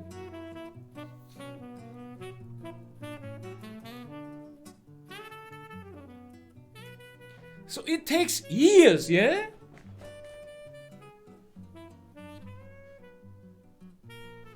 Years? Oh, Kenny, it's very easy to on piano. You just have to know what keys are what notes.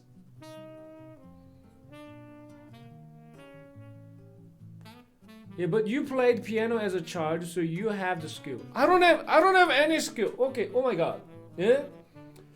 I mean, I have learned piano for almost about like 7 years when I was young. Yeah, when I was like really like it was like when I was 6, I think 6, from 6 or 5 to 11, 12, something like that. I learned piano like that for like 6 years, 7 years, but I forgot about everything. Yeah, I can't read the notes. I mean, like zero. Yeah. Yeah, I mean,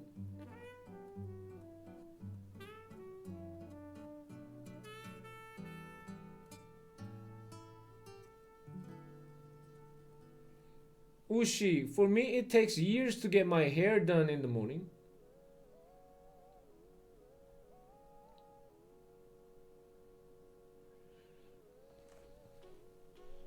Yeah, I don't remember anything. And the way I learned piano was just like reading the notes and just play the notes on the book. That's it. And many pianists, they said like, even if you do that way, even if you learn that piano in that way for like more than 10 years, 20 years, it's not possible for you to play like improvising playing. Yeah. Unless you know the chords. Yeah. Just playing by looking at those notes, it doesn't really help for you to play piano improvising. Sorry for my English. Let me keep checking. Improvising. So there are basically 2 ways to learn piano. Yeah, one, like just playing piano by looking at those notes. Yeah, and number 2, you start learning piano from the chords, so you can play the things, whatever in your mind. Yeah. But those people normally, if you choose this way to learn piano, those people normally can't read the notes. I mean, of course, there are many people who do the both, who can do the both, but yeah, so it's really important to choose which way to go to learn this piano. So what I want to do is to play piano like, yeah, in my mind. Yeah, like I don't want to play the other people's like notes and shit. Yeah, I want to play what's in my head. So I think I have to learn the chords first.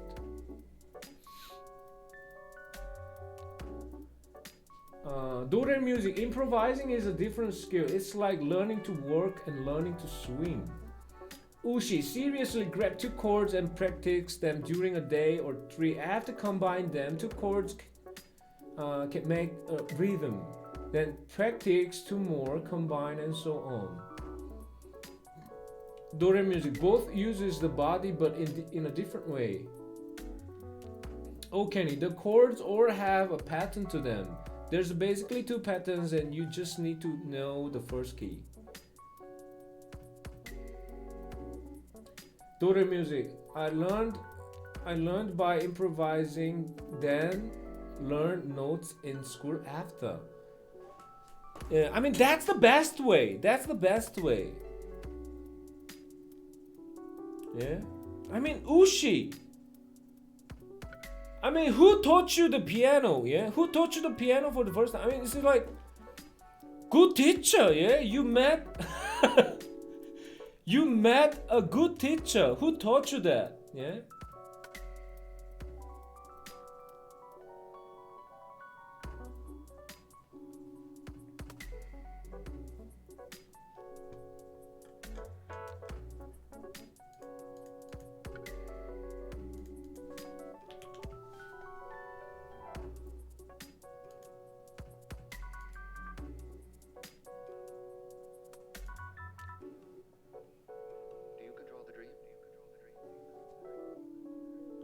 Humans didn't learn to make music by reading, they learned by playing.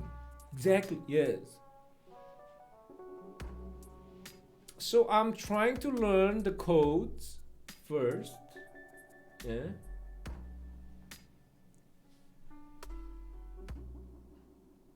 And I think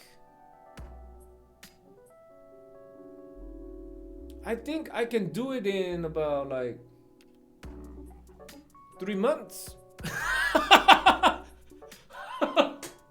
Yeah. Yeah. Dore Music said it's a couple of years, but I think I can do it in 3 months. Yeah. Because there are not many chords, right? There are not many chords. Let's say, I mean, let's have a look. Piano chords.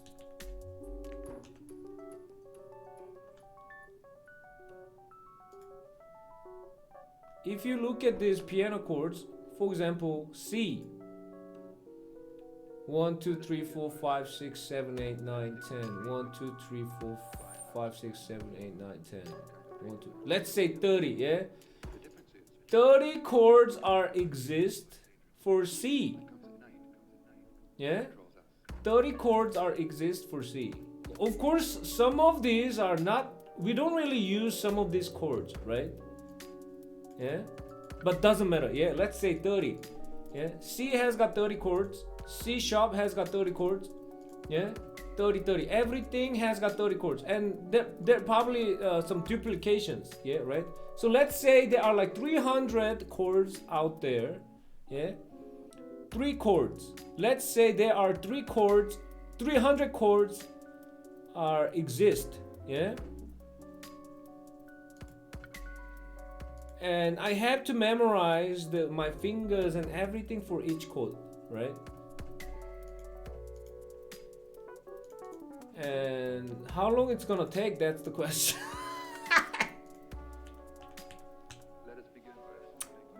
A year?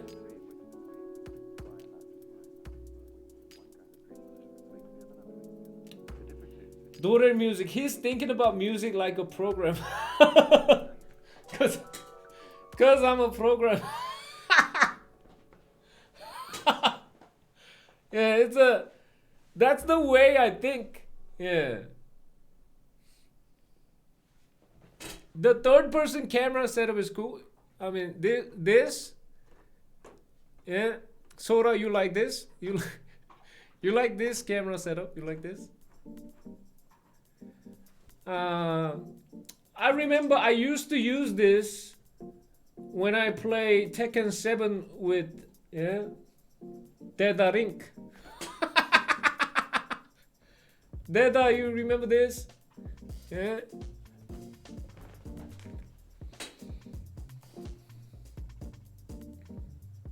To beat Wingen. Dore Music, there's a... It was Wingen. There's a structure to each chord. If you learn where each key starts, then you can use any chords on them.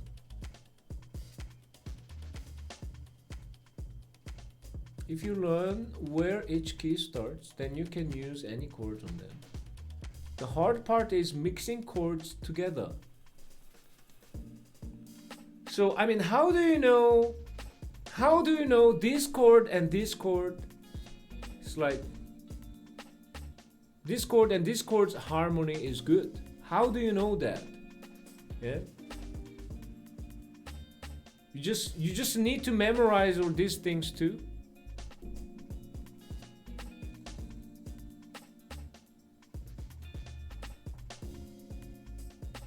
Yeah, so there are like 300 different chords out there. So how do you know if this chord and this chord is like matching, like making great harmony?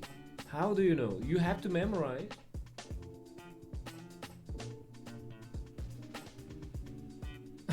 Because it doesn't sound like... That's the music theory at that point. Okay, usually you only do one chord at a time. Most songs have one hand doing chords and the other doing melody.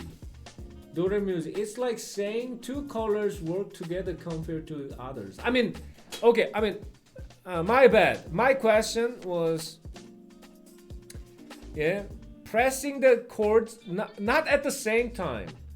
Yeah, normally the chord structures is like you press this chord and then the coming chords should be these after this chord.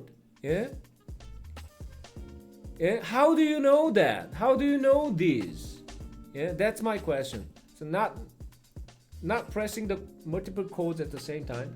I mean, if you press a chord, yeah, and then how do you know the proper chords for the next?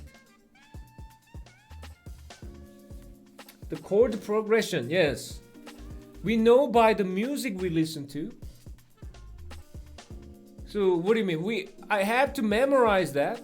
Yeah. Let's say if I press the C chord, then after the C chord, I have to press like F sharp and G sharp. There are some chords like beautiful harmony. Right after the C chord is this. We have to memorize like this, or okay, literally hundreds of years of music being a thing. There's a common patterns and stuff. Do re music. People have experimented for so long that we found out what's good and what's not good. So what do you mean? We have to memorize. Yeah? That's the answer. Or your audible memory will know. Okay. So I get it like naturally. Learn chords and scales and it will work out like naturally. Yeah? I don't have to memorize those things, right? That's what you're saying. Okay.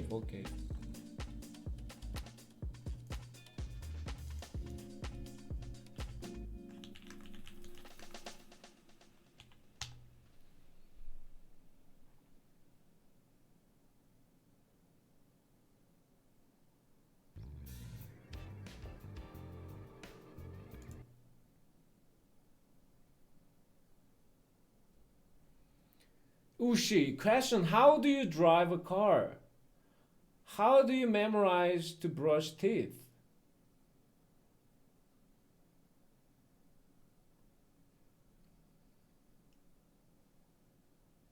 Oh, Kenny, have you ever seen that video about how every song has the same 4 chords? No?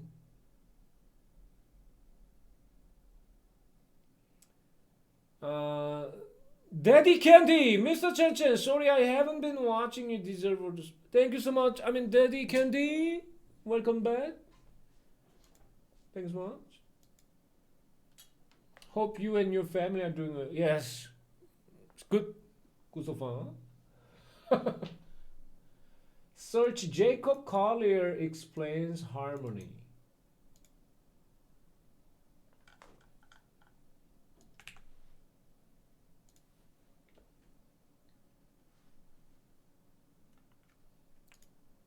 Harmony. I'm positive that everybody can leave this video. 240p for this video. Odie, how's it going?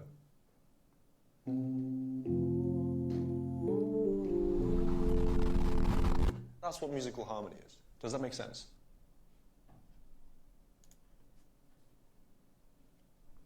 So a nice place to start is with the idea of a triad. A triad is a 3-part harmony, basically. So that's a triad, you know. So this triad is called C major. Right, okay. so yeah, it feels like dark and spooky. yeah, this one's dark and spooky. And how does this one make you feel then? Happy. Right. And well, joyful. Yeah, I like that. Yeah. So Melios, get a life. That would work together. Right. Because there were 2 completely different sounds, but then like it just made it happen, and it just was like.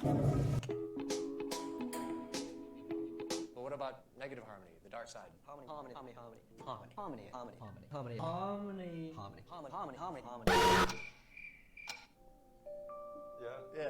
What is this? A gleaming glade. What is this video? Let's play this tune. Hello everybody, my name is Jacob Collier and I'm a musician. I've been challenged today to explain one simple concept in 5 levels of increasing complexity. My topic? Harmony. I'm positive that everybody can leave this video with some understanding at some level. I mean, who is this guy? My first question, I mean, who is this guy? Who is this?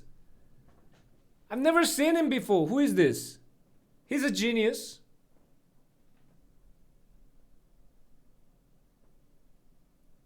Musician explains one concept in 5 levels of difficulty. Jacob Collier. That's what his name. How's it going? Good. Cool. So do you know what harmony is? It's when people sing together and it sounds nice. Yeah, that's 100% correct. Have you ever heard a song called Amazing Grace? No. It's a good one. The melody on its own just goes dum dum da da dum da. That melody on its own is kind of lonely, right? And no one really knows how it feels.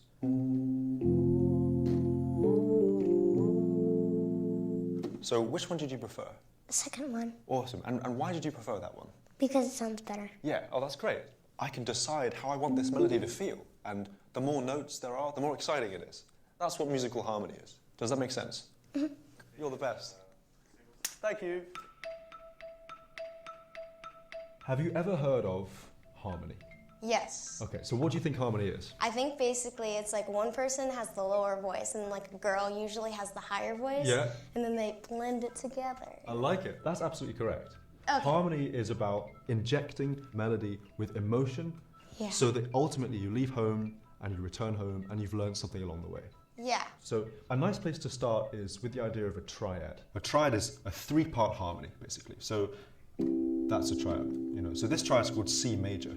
Right. So Okay. have you ever heard this idea of like major chords and minor chords? Yeah. So this is C major, yeah? And then this is C minor.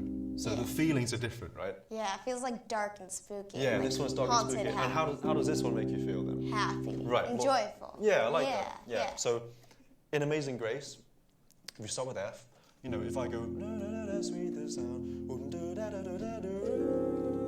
like, where am I right now? I don't know where I am. And my job is to get back home, but to make it to make this chord make sense. Yeah. You know, so I might go.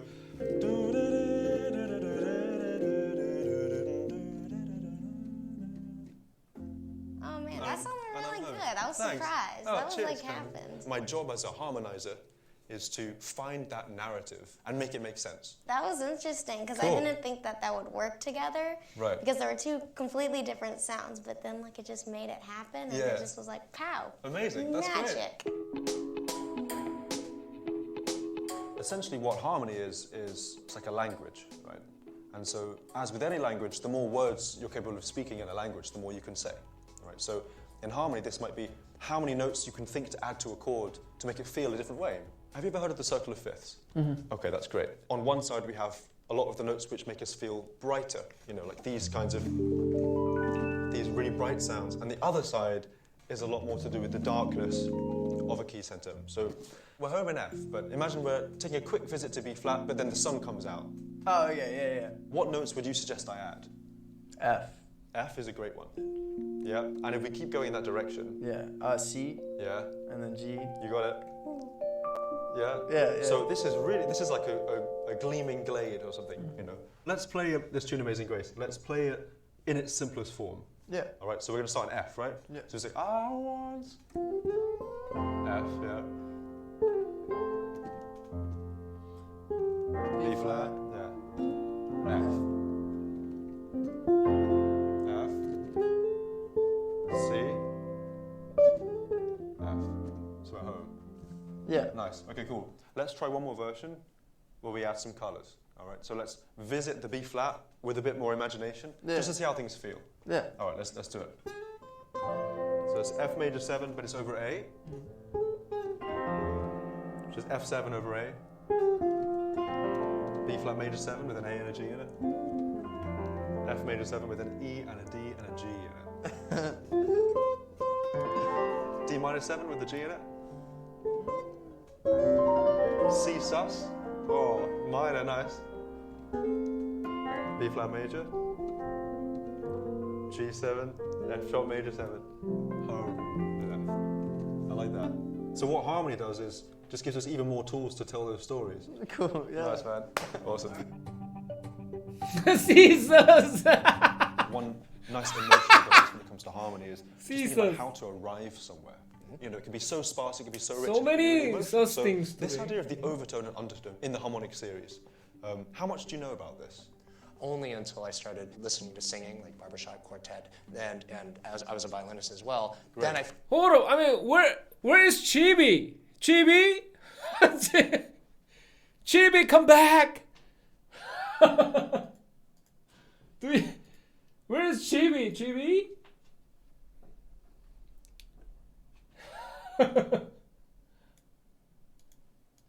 finally understood the idea where the overtone series came from, that if a bunch of singers were to nail a chord or have it perfectly tuned, the overtones, you would hear a tone that necessarily wasn't being produced by one of the singers. The amazing thing about harmony is that it exists in nature. So take the harmonic series of the note F, for example. Okay. You have the octave and then the fifth, then the fourth, and then the...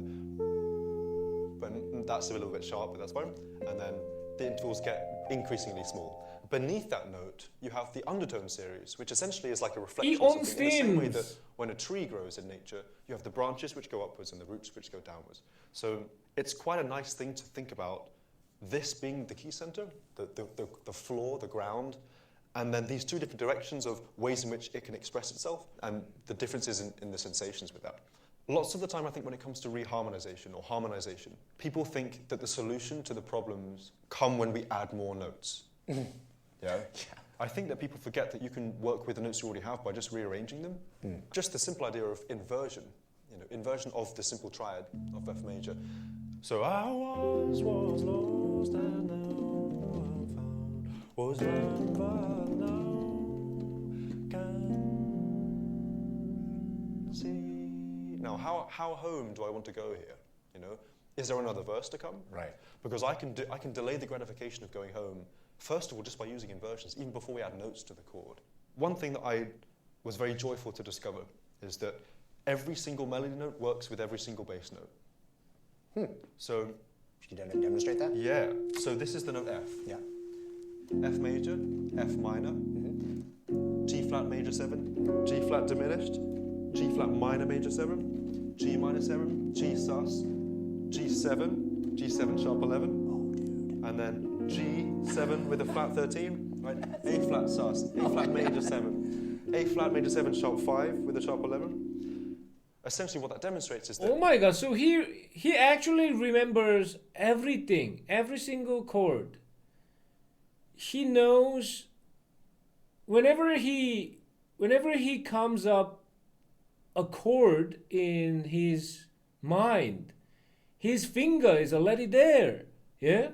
His fingers are already there, yeah? Something like that. Like, G sharp, Jesus, B flat, E, da, da, da, yeah? It's just right, yeah? Yeah?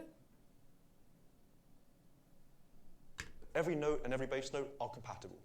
So once we realize this, it's like, that's great. Now what should we do? What am I supposed to do? Right. And sometimes the paralyzing thing when it comes to arranging, there are too many options, too many things are possible. So that's when it becomes super, super important to be aware of what you want to try and say emotionally, But what about negative harmony, the dark side?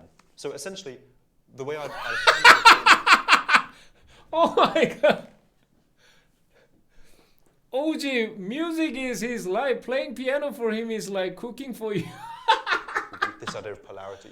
No. I mean, I'm not a chef cooking is not my life, brothers and sisters. Oh my God, OG. Hold up. Let me get straight this. Cooking is not my life. Yeah. Alcohol is my life. Okay. I'm alcoholic, yeah? you know, between the undertone series and the overtone series, or, you know, the one side. The reason why I love cooking, just because to drink alcohol with some good food, yeah, so it's a part of my life. My life is alcoholic. And the other side, Okay. in the plagal. The feeling of a minor plagal cadence resolving is so moving, you know, and it's a good alternative to something like. It's funny, you know, you doing that makes something in a major key sound like kind of a wistful, sad song. Right. You know, you change the feeling of what otherwise would, you know, if you would tell a kid this is a major song, you should be happy. Exactly. Yeah. No, for sure. And you know, F major. I mean, what's his best music? Yeah, Jacob Collier. He made any music, popular music that I know. What's his? I mean, give me one of his popular musics, brothers and sisters. What's his? Yeah, is there any like popular songs that I might know?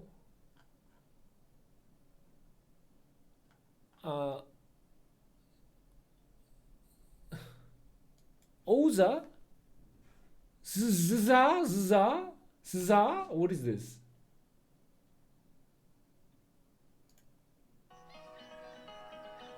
Za? This one? Never heard of this. Good Days.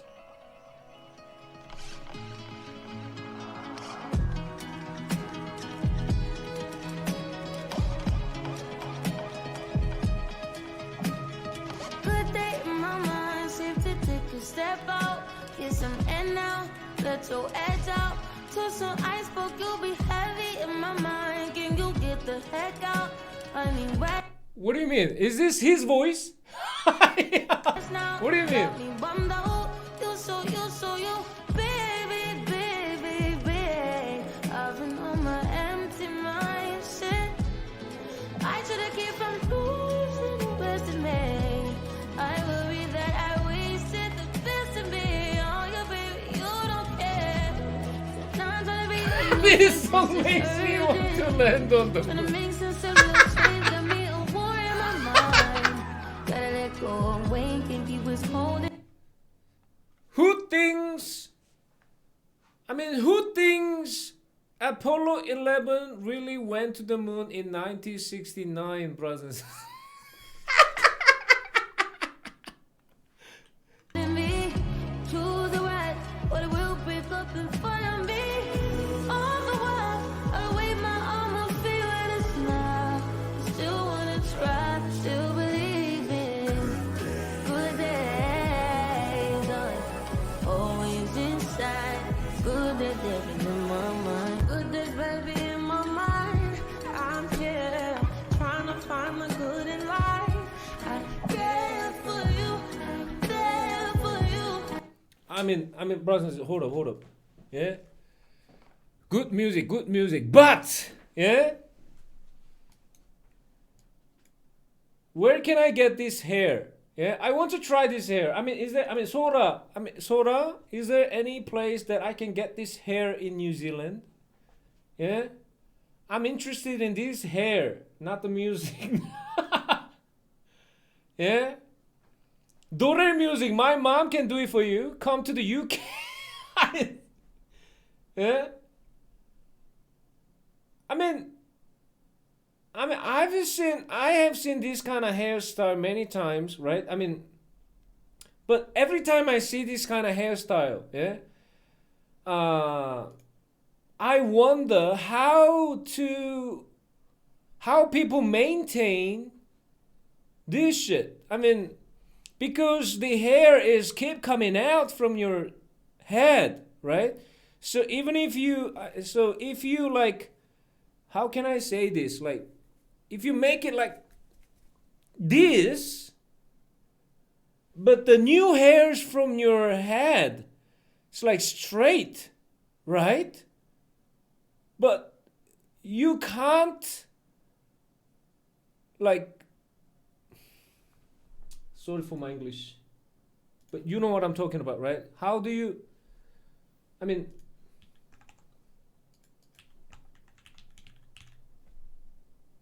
oh, okay. So the hair, the new hair from your head skin, it's straight.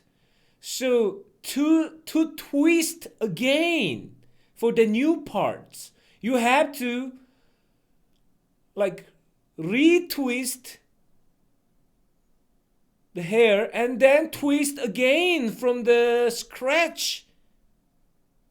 Does it make sense?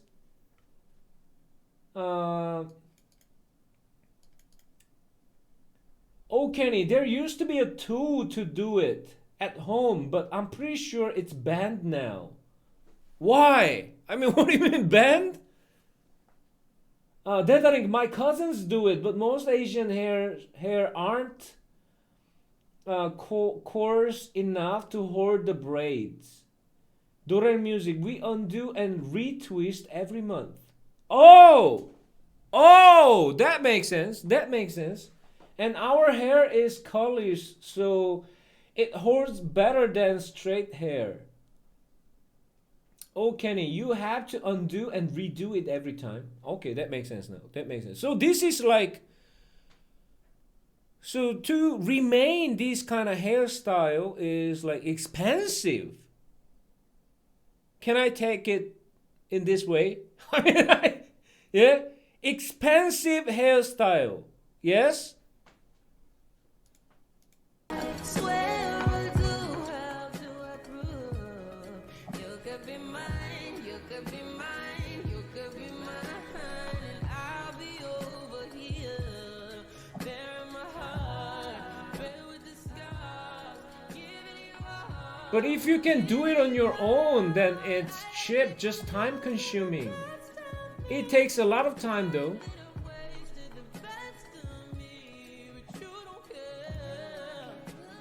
2 to 3 hours for this?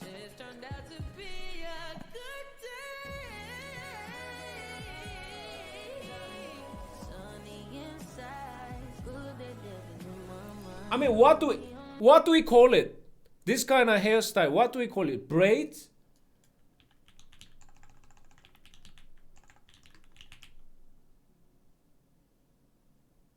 Tutorial, braids hair tutorial, not this, this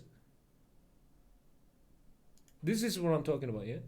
Hey everyone, welcome back to my channel. So today I'm going to be showing you guys how I do my knotless box braids. I recently uploaded a knotless box braids video, but it wasn't a voiceover, it was more of a visual, and I kind of want to give you guys a voiceover just so I can explain exactly what I do.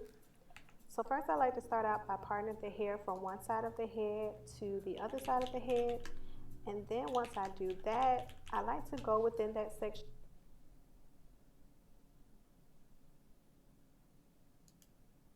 Oh my gosh, okay. Am I ready? Will this rip out my hair? Find out in next Automatic episode. hair braider, okay. It's my life. Let's do this. And today we're going to try this anyway. It's this It looks like a toy. tool. So I purchased this on Amazon. I forgot how much it was. It was not a lot, but still, is it worth them? Second attempt, but you know, I'm just going to do Barbie toy. way smaller.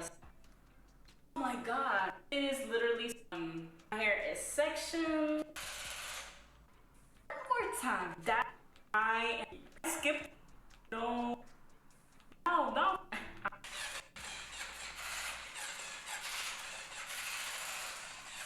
Hey, hell no. Who is responsible?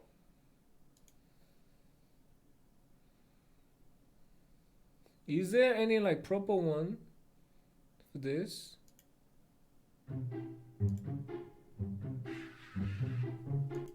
It's called the twin. As you can see, I'm pushing up with my thumb. There's a button right underneath there that allows that top notch to come up. You see there? And then you press it down, the button down, and it actually does the 2-strand twist for you. Look at that, y'all. That is so freaking cool. Like, I was totally, and this took nothing but like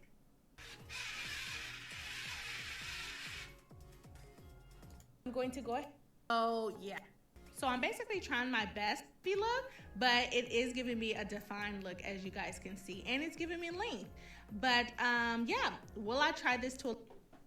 Okay.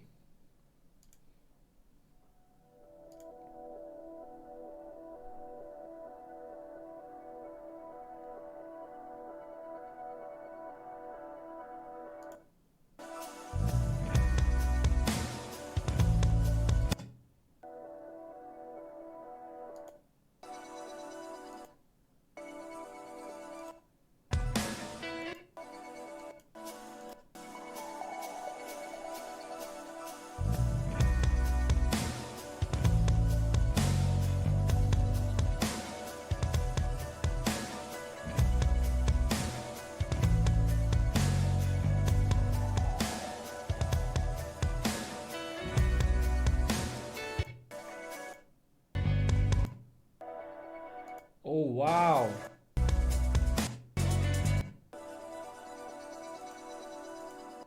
How do you shampoo? How do you shampoo for this hair? How?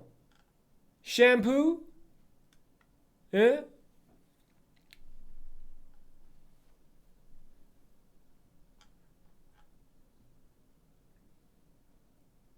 It's just hair issue. You put shampoo on it. Just like straight hair. Okay.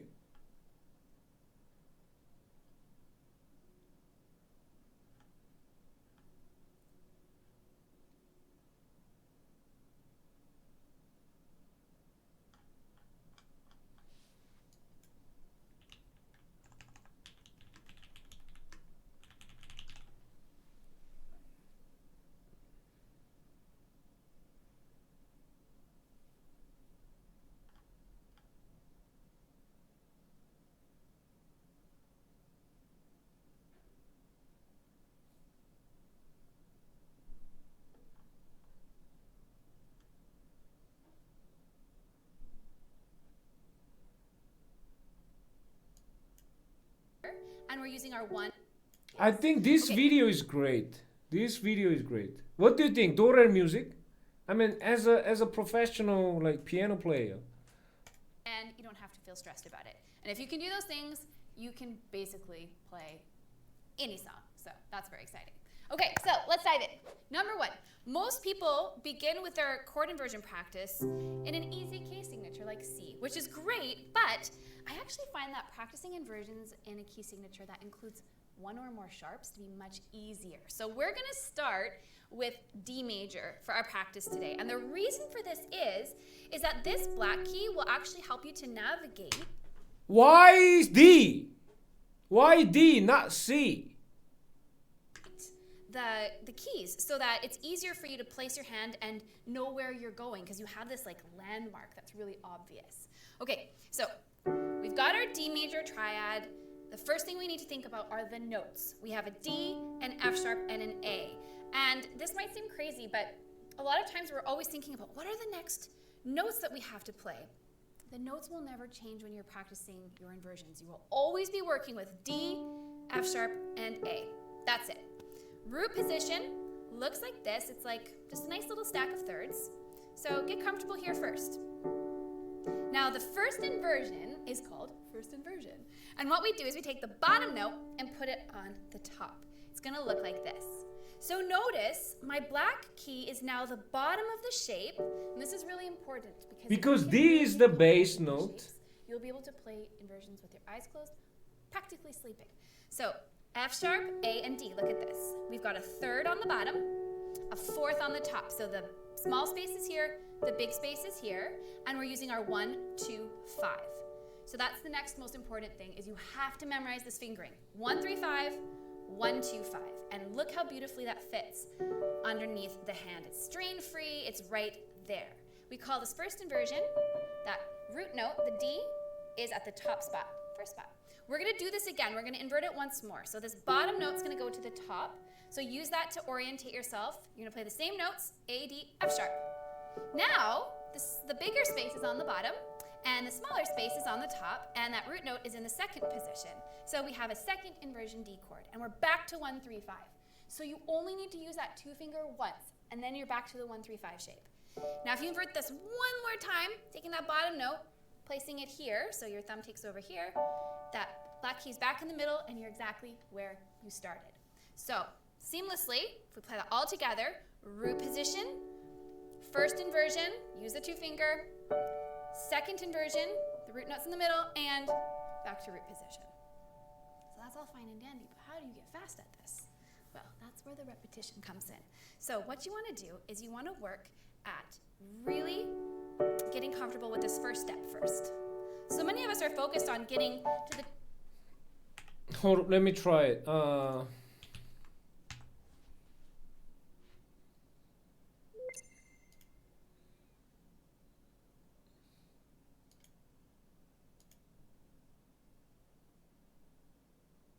Piano, where's piano? Piano.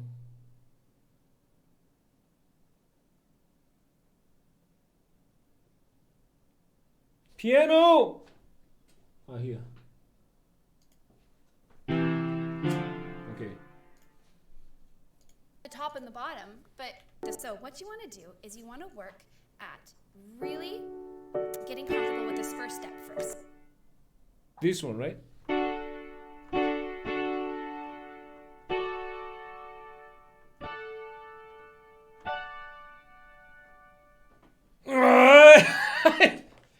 Yeah?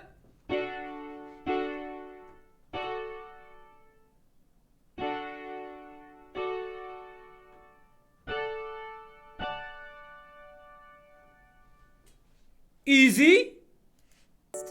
So many of us are focused on getting to the top and the bottom, but that's not going to be efficient if you can't master these first steps. So just get comfortable. Root first. Root first. Pay attention to how it feels under the hand. Pay attention to the fingering. You've got 1-2-5, 1-3-5 here, 1-2-5. Once you got that, start in first inversion. 1-5. The fingers should be like that. Fingers. And this is where it can be maybe the most challenging step because you've got no. Okay.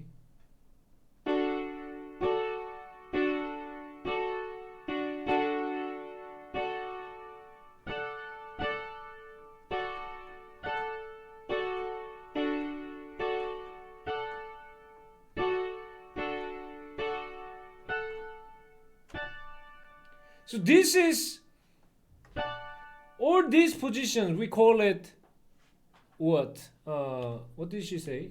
D? That black key's back in the middle, and you're exactly where you started. So seamlessly, if we play that all together, root position, first inversion, use the 2 finger, second inversion, the root note's in the middle, and back to root position. So that's all fine and dandy. How do you get fast at this? Well, that's where the repetition comes in. So what you want to do is you want to work at really getting comfortable with this first step first. So many of us are focused on getting to the top and the bottom, but that's not going to be efficient if you can't master these first steps. So just get comfortable. Root first. Root first. Pay attention to how it feels on... Biker rift! Biker rift! Biker rift! Denk eens wat bike. Biker rift! Biker rift! Denk eens wat biker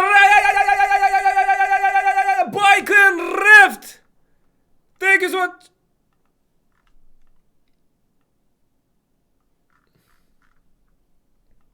Thank you so much for the raid, Biken Raft. Let me dance for you. Let me dance for you. But give me a minute.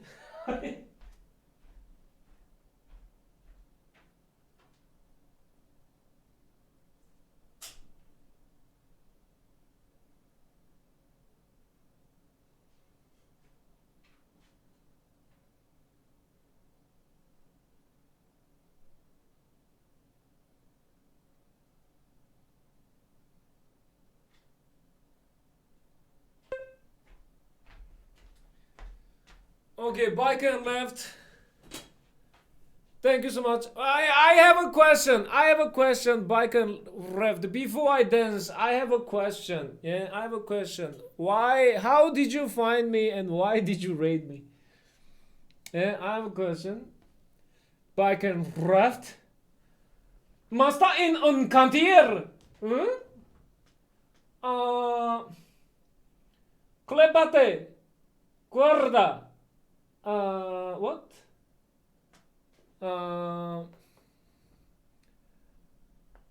Serignola. Ragrande bota. Daria Musia. Daria Musia. Oh my god, Daria Musia Twitch. Yeah? Ciao ciao, ciao ciao. Shit. Ciao ciao. Ciao ciao. Daria Musia. Ciao ciao. Ragrande bota. Yeah? Nani Twitch. Daria Musia. Viking Reft, I found you in Twitch home, but few days ago I discovered a video on YouTube where Daria Mozia raided you and you did an amazing nick of the... Oh! What? It's on the YouTube? Where? What? Daria Mozia... Under the hand.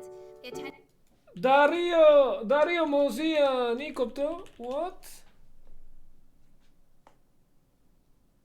Oh shit! Oh my god, what is this? Oh my god! Oh my god, what the I liked it! Dario Mozia Twitter!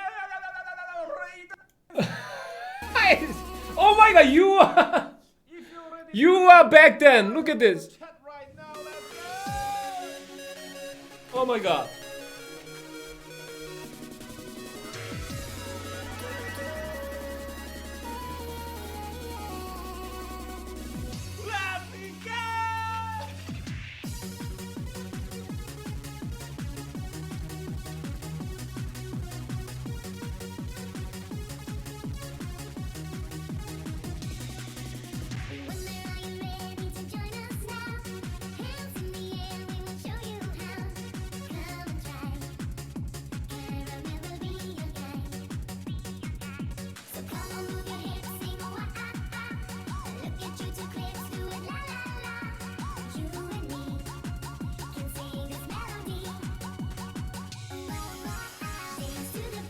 Okay, that's me. Okay, brothers and sisters. I mean, since so everyone is from Italy, right? Italy.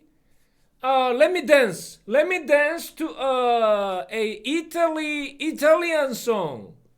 Any recommendation, brothers and sisters? Any recommendation Italian song? Good Italian song. Let me dance to that song.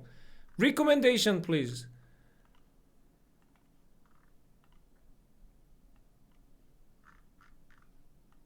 Yes. Any recommendation? Heather, what?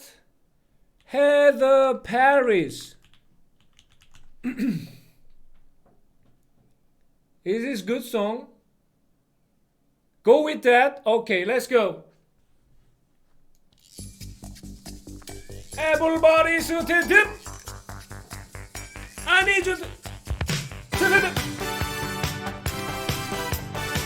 Everybody, let's get it. I say bike, you say draft.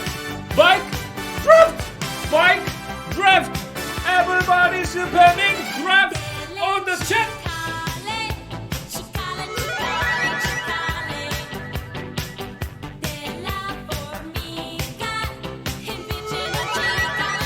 Everybody, one more time. I say bike and you say draft. Bike and draft. Bike and draft. Everybody's spamming draft on the chat. Let's go.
Thank you so much. Biker Raft. Thank you so much for the big raid. Thank you so much. Kurotio. Thank you so much. Subscription.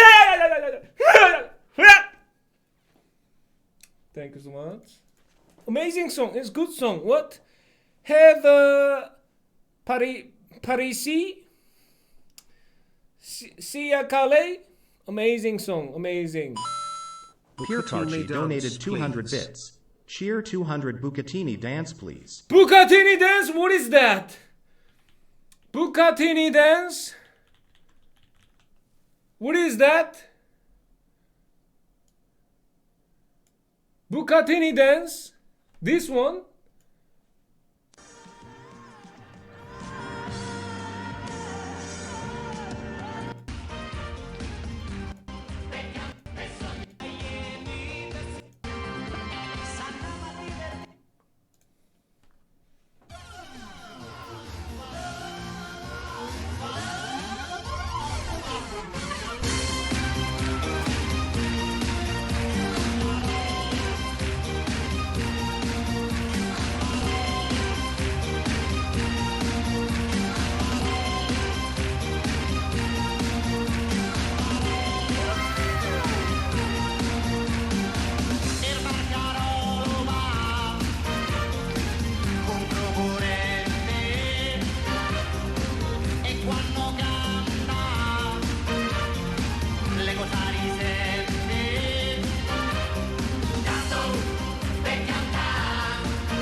Okay. Okay.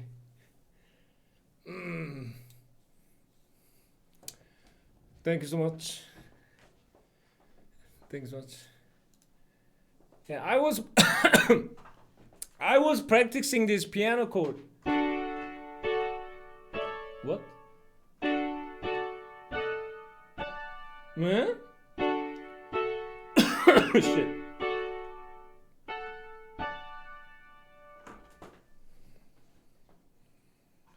Do you like One Piece? One Piece, the anime? Yeah? Gomu Gomu! Yeah? This shit?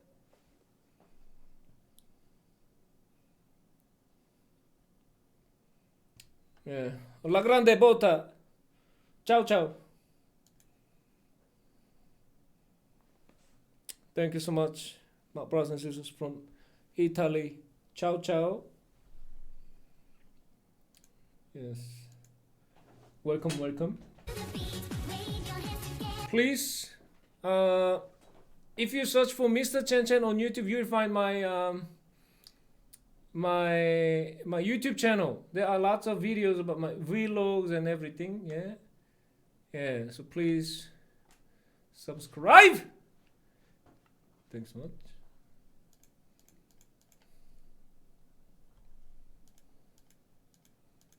Oh, where's the piano video? Where is it? And we're using our 1, 2, 5. So that's the next most important thing, is you have to memorize this finger 1. Use the 2 finger. Second to the top and the most challenging step. Key is your landmark. You know that's the challenging step. Because one more time. So bottom note goes to the top. Bottom, the bigger space on the top. 5, 3, 1 again here. And then we're going to invert it another time. So bottom note goes to the top. Our 5 finger replaces where the 3 is right now. And here we use our 2. We've got the bigger space on the bottom, smaller space on the top. One more inversion. Boom. We're back in root position. 5, 3, 1. 5, 3, 1. 5, 2. Melios, wait, you are 35, Mr. ChanChan. I could swear you are at max 25. I'm turning 36. I'm turning 36 in about like 4 days. I'm turning 36. 36. Yeah, I know, right? I don't look like 35, 36. Yes, I know that. Yeah, I'm sexy. Yes, I know it. Yeah. 1 and then 5, 3, 1. And again, work in these little chunks.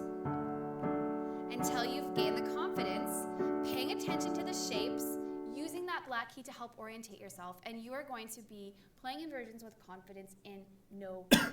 So once you've got your hands separate, all sorted out, you're going to work together exactly the same way, bringing a really serious mindfulness to what you're doing, understanding that you don't have to have this mastered overnight, that this can take a long time, and that's okay. Just start with this first step. What? Weighing heavily. Both hands?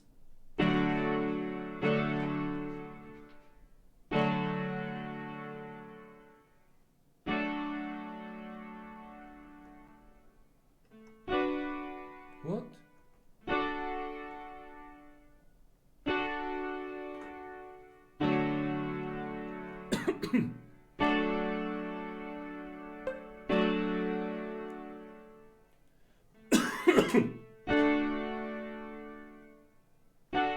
This is really hard. It's really hard to, I mean, I know which key I need to press, but it's really hard to see which and I'm finger. the first person to stand up and say, this is fucked, this is not right, this is not cool, this is fucking bullshit. This is fucking bullshit. Tethering, how long will it take you to learn the piano for Taeyang wedding dress? I don't know. I mean, I just started. I don't know, but probably in about a year. Yeah. Hello, Noivia. Hello. Migo OS. Migo. Oh my god, what is it? Migo! Migo, thank you so much, Migo. Shit. Migo! Thank you so much, Migo. You call me Migo Goose. Migo Goose, let's go. Migo Goose, thank you so much for the... Sorry about that. So... Thank you so much for the big raid, Migo. Migo Goose. Migo Goose, let's get everybody shooting tip. I need you to. I say Migo, you say Goose. Migo Goose. Migo Goose. Everybody super Goose on the chat. Everybody, let's set it up. I say Migo, you say Goose. Migo, Goose, Migo, Goose.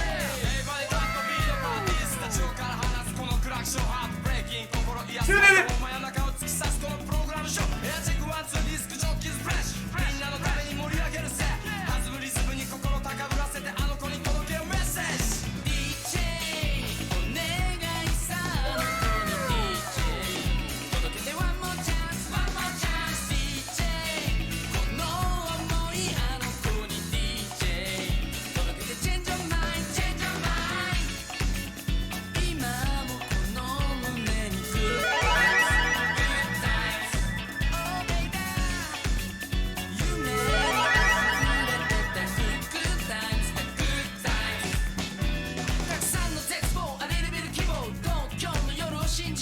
Migo, Goose, Migo, Goose.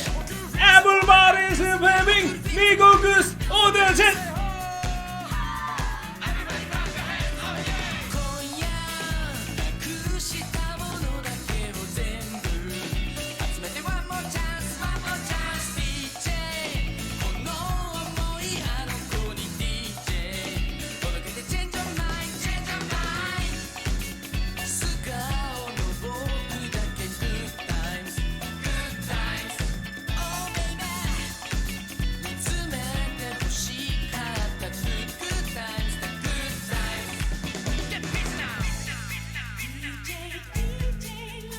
Thank you so much. Migo Goose. Big raid.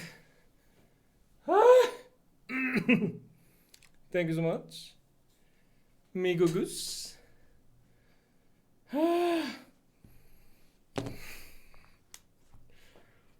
Please, brothers and sisters, if you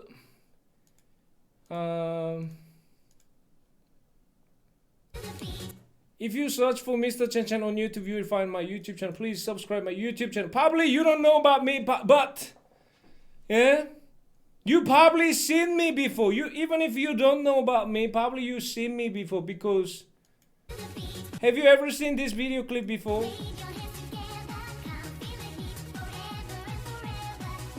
This is me, right? This is me. Probably you seen this clip before. It's me. Yeah. Thank you so much, Migogus. Thank you so much. Migogus, wait, how did you do that? There is a tutorial video on my YouTube channel. Yeah, subscribe. Thank you so much. There's a tutorial video on my YouTube channel. Hold up.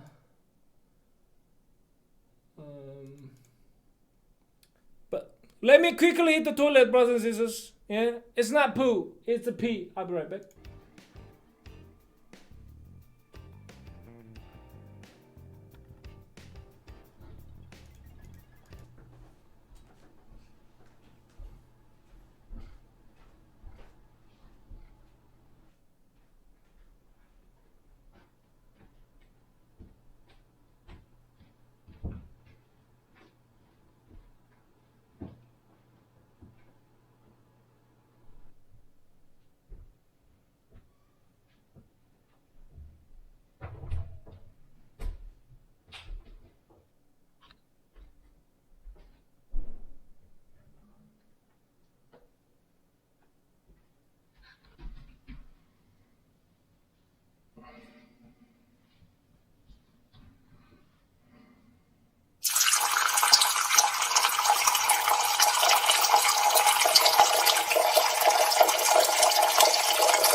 I'm back.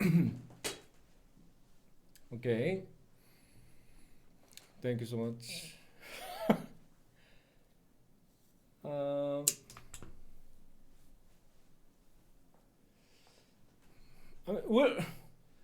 We still don't have Chibi here. Chibi! Chibi! Chibi is not here yet. Chibi? Chibi, come back.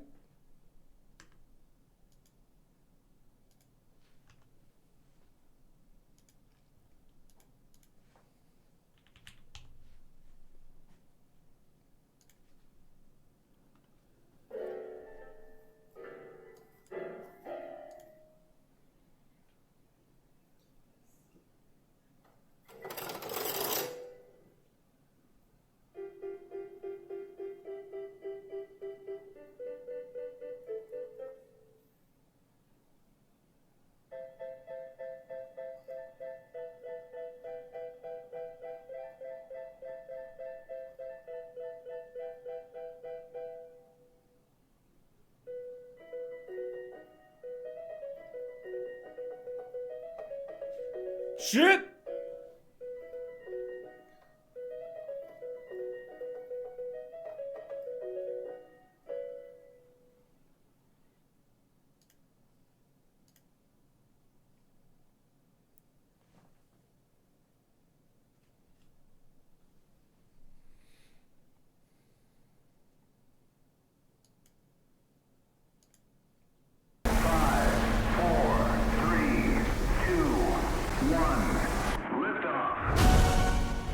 미지의 세계, 우주를 향한 인간의 끊임없는 도전.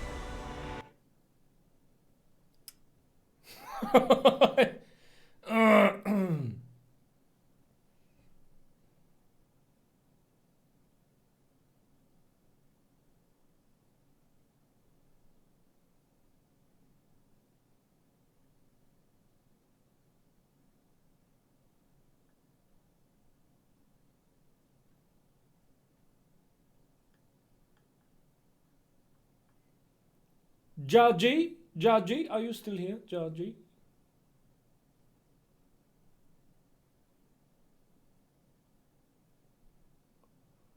Oh, this is interesting. Asking 80 years old millionaires if it was worth it. Have you ever wondered if all the sacrifices and hard work that are needed to become rich are even worth it? In this video, I'm going to be asking that exact question to retired millionaires to find out how they got rich and if they have any regrets. How did you make your money? I'm in the furniture business. We sell mattresses, American-made furniture. Been at it for 40 years, still at it. I was a co-founder of Electronic Arts, the video game company. The thing I invented is called EA Sports. It's in the game. It's in the game. I mean, what did he say? What does he say? EA Sports. EA Sports. What does he say after this? EA Sports. It's in the game. It's in the game. EA Sports. It's in the game. called Ethernet. I invented it at Xerox Research in Palo Alto, California. President of a behavioral consulting firm here in Providence. We had virtually no money in the bank. I had 2 kids in private school. We had bought a big house. I had big plans. And I was fired 15 months later by a guy wearing a cape. My wife said, what do you want to do? And I said, I'm going out on my own. I will never be fired by a moron again. And she said, fine, just get serious. And around 1990 or so, I had published 3 books, and they were on things that I was consulting in. And this year, 2022, the 6th edition of $1 Million Consulting, on the shelves for 30 years constantly, worth $1 gazillion. When you were a kid, did you think you'd be an astronaut? No, not at all. Never thought I'd be an astronaut. I never thought I would be a pilot. All I wanted to do was get out of school and go to work. That was my goal in life. Do you remember your first salary after you graduated? I do remember my sophomore year, I had started work and I was a programmer. And my dad saw my pay stub and I was making more money than him. How much does an astronaut make, or what's the range for these different levels? 60 to 70,000 to maybe 110. I thought astronauts made like $500,000. Oh, heck no. This is all civil service. Then when you went to private sector, was Yes. it like, oh my God, wow, this money, it's nice to have money? Yes, yeah, the big difference. Going to the private sector, probably double to triple the salary that you originally had. As you know, as your business grew and you guys made money, how did money improve? What's that in New Zealand dollars? I mean, probably at least 100,000 New Zealand dollars. If it's a 60 to 70. The better relationships you have with people and with the community, then the better life you'll lead. How did money improve your life? So we bought a big house and bought a Corvette. The kids are now taken care of, and now our goal is to spend all of our money before we die. Well, I say money can buy happiness, right? But money can... Oh, hold up. This is really important. This is really important, brothers and sisters. Yeah? Okay, let's say if you have $1 million, and you are 70 or 80, yeah? You almost die, yeah? Do you want to spend all of your money before you die, or you just spend a little bit, or you spend some and you want to leave them for your kids? Which one? All of it? Fuck my kids. I mean, if you have $1 million, what would you do? Would you spend all of it, or you want to leave some money for your kids? Buy things that create happiness. I've got an American Express black card. You can buy a friggin' Rolls Royce with a black card. Don't kid yourself. We're in a consumer society here, and I believe that we should be philanthropic. I believe that we should have safety nets. I believe that every person should have valuable health care and education and so forth. But I also believe that talent outs. And since talent outs, you get paid for your talent. How did money improve your life? Oh, it reduces stress a lot. That was a big worry. And I remember actually on my third space flight, orbiting the Earth one night, looking through the window, kind of taking it easy and thinking, whoa, one more year and I can pay off my college debts. Do you have any regrets?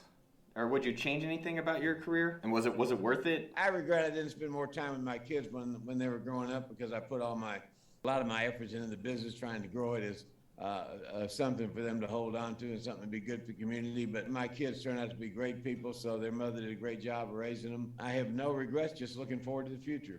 I have no regrets at all. You learn from defeats, you learn from setbacks. In fact, sometimes the learning is even greater. I think the one thing that I think you asked me if I would do something differently, and I'm asked that question a lot. I didn't collect enough names when I was younger. Now, we didn't have the technology we have today. You know, you couldn't just create a spreadsheet or a FileMaker Pro or something, but I still could have written them down. If I had a regret, it's hard to, it worked out so Collect names? What does that mean? Collecting names? well for me. My life is so good. I am reluctant to answer any questions about the past and changing it or regretting it, because it's just hard to imagine it working out better. But a partial answer to that question is I wish I had learned how to sell earlier. My regret in my 20s is I didn't create enough historical artifacts. You know, write stuff down. Write down your ideas, write down your plans. That becomes then data, but write it down.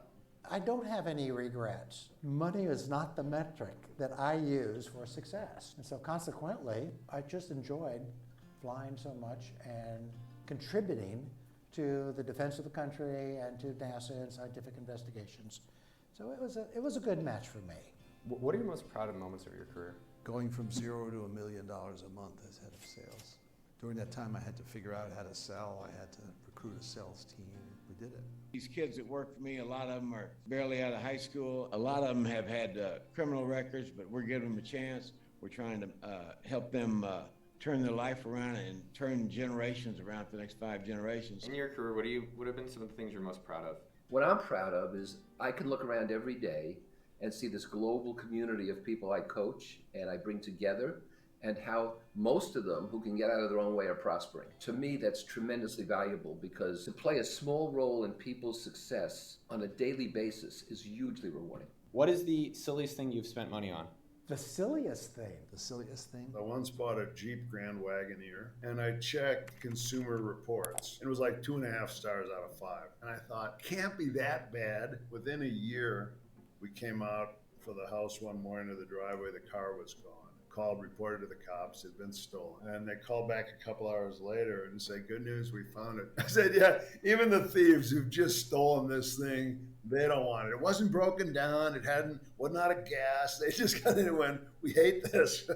I bought a 1972 American Motors Hornet one time, and that only lasted me a couple 100,000 miles before it got That looks like Hyundai future truck. During a hurricane. Well, I almost killed myself with a fast boat. I bought a 50-knot boat. And if you hit a granite ledge at 50 knots, your boat virtually explodes. My current boat cruises at 12 knots, which is plenty. What do you think has been some of the best money you've ever spent? Best money I've ever spent has been twofold. On my own self-development, it was very important so I could learn things.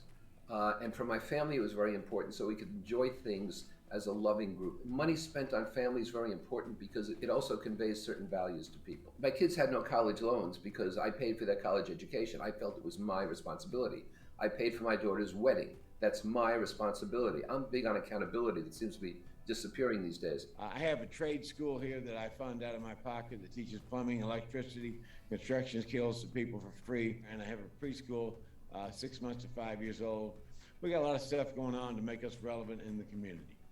Well, our kids went to good schools. That was What? Sora, then these guys are making me sound like a failure. Keys Rafi, hey, when you speak English, replace the T with the D and you will get Italian accent.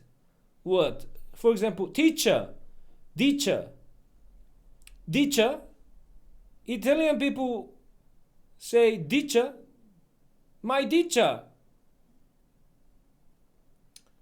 my teacher.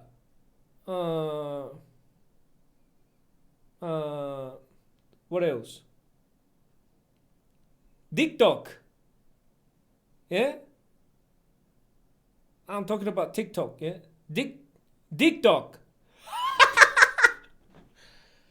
TikTok? TikTok? I post some video on my TikTok.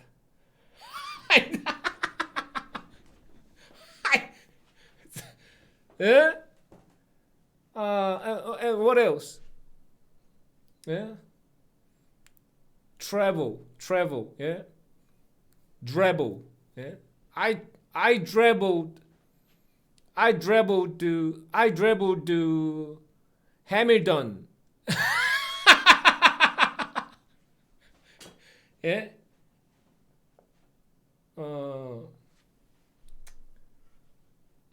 What's the best investment? I think maybe the best one is in Sun Valley. We got a house here when our kids were young. So we built a home with kind of deep emotional resonance. So I think that deep emotional resonance is pretty important. So someone's just starting out in their career, or if you could go back in time, like what would you want to tell that person or your children?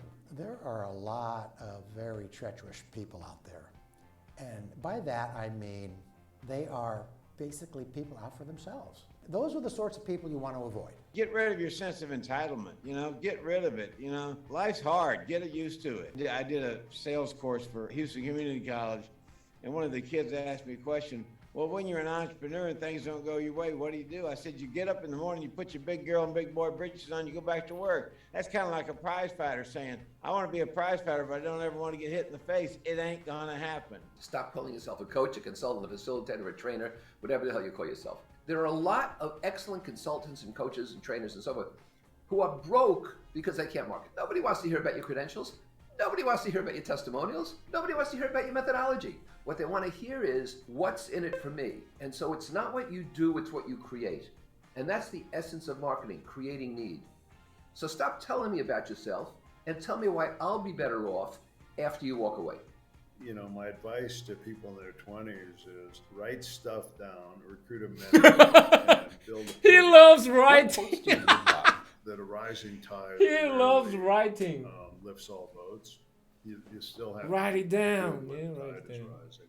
You can't look at the wake of the boat. You have to look through the windshield. If it is to be, it is up to me. That's called the great American virtue of self-reliance. Get up, get off your and go to work. If you like this video, you are going to love this video right up here where I knock on millionaires' doors and ask them how to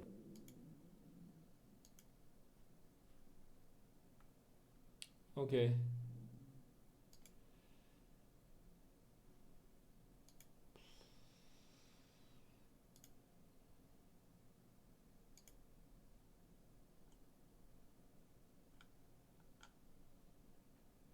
Okay, brothers and sisters. Let me pack it up here, but I think I will be back. I will be back in a couple of hours. I'll be back. Yeah. Let me pack it up now. I'm gonna go for some. Yeah, I'm gonna go upstairs to eat some dinner. Mr. ChanChan, try to say this. Don't tell me what to do with Italian accent. Don't tell me what to do. Good. Don't tell me what to do. Good shit. Jaji, you wore PUBG shirt to trick me, I see. Yeah, I mean, I'll be back. I think, not 100%, but I think I will be back I'll be back here again. But it's gonna be really boring, yeah. I'm thinking to do another streaming tonight after a couple of hours, just to practice these piano chords, yeah. So yeah, if you join that boring session, please come later. Yeah, I want to practice these chords tonight. Yeah, I mean, I can do it alone, but I think it's better to show this. I think it's better to share that moment. I'm practicing these chords. Yeah, it will be a good footage, right? I mean, if someday I can play piano like natural, not like, yeah, beautifully. That video clip that I'm practicing the chords will be a good footage someday, right? So I want to share that moment. So probably the next stream will be really boring, but yeah, the progression, yes, is guitar, yes. Sora, you can play at my wedding. Okay, Sora, I mean, yeah. Give me 3 years, but yeah, I think I need at least like 3 years to practice. then I will go, yeah, to your wedding to play piano for you, yeah.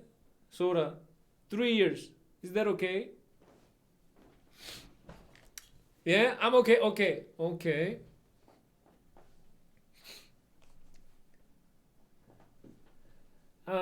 Keith Rafi, hello, I'm under the water, please help me. Good. Thank you so much. Thank you so much for watching this boring shit. And again, brothers and sisters, yeah. Hold up, what is this? Hello, how are you? I am under the water. Please help me. Here too much raining. Hello, how are you? I am under the water. Please help me. Here too much raining. Hello, how are you? I am under the water. Please help me. Here too much raining. Hello, how are you?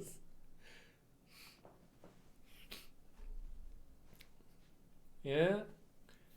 Okay, yeah, brothers and sisters. Again, before I leave, let me tell you about this. Yeah, before I leave, yeah.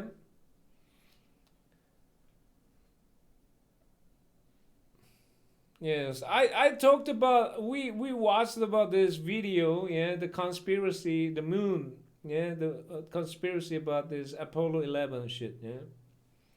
Yeah. Don't take it seriously. Yeah. Don't take it seriously. It's a content. Please. Yeah, brothers and sisters, it's a content. Yeah. I mean, some people, brothers and sisters, yeah. I mean, after 3 years of streaming experience, you know what I've realized. Yeah, there are many things I have realized, but there's a really important thing that I've realized is, whatever I do, brothers and sisters, whatever I do on my streaming, it's not possible to satisfy like 100% of people here. It's not possible. Yeah, because everybody has got different taste. Everybody has got like different, like, how can I say, the characteristic. Everybody has got the different, like, logic. So it's not possible to satisfy like 100% of people. Yeah. For example, if I play piano, some people might like it, some people might not like it, right? If I play PUBG, some people might like it, but some people don't like it. Yeah. Yeah. If I'm dancing, some people might like it, but some people think it's boring now. Yeah. So, so I mean, it's same as this conspiracy. Some people might like it, some people might enjoy it, some people might feel like really uncomfortable about it. Yeah. So I mean, as a streamer, it's not possible to satisfy like 100% of people here. So just please take it as a content. Yeah. Yeah, just enjoy it. Yeah. I mean, yeah. As you know, everything here is scripted. So I'm just acting here. I'm just an actor here. Yeah. It's not real. Yeah. I'm just faking like everything. Yes.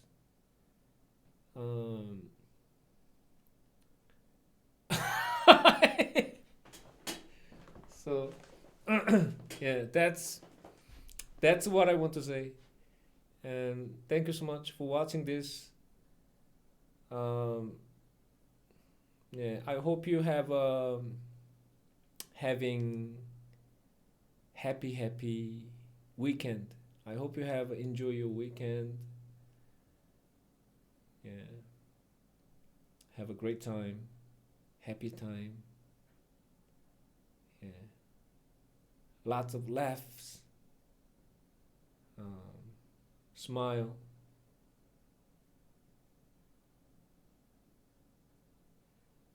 Sora, I have 4 people message me asking if you're okay. I mean, what do you what do you mean okay? What do you mean? What do you mean by okay? I mean, I'm okay.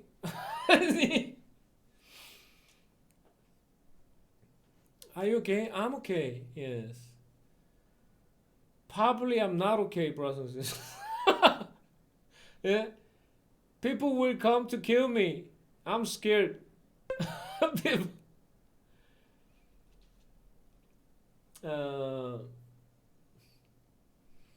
yes. Kiss Rafi, it's only 5 seconds. Then you can post it on our Discord channel. Yeah, so I can watch it.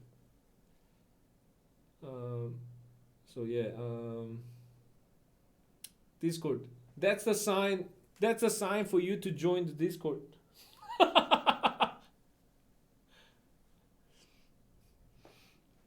Yeah. So thank you so much. Yeah.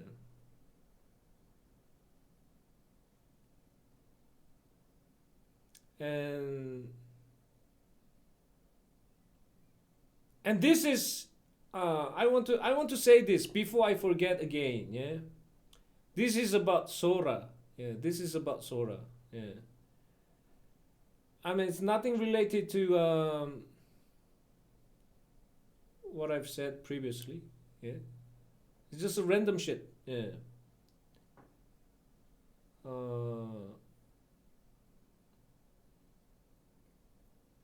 I mean, I mean after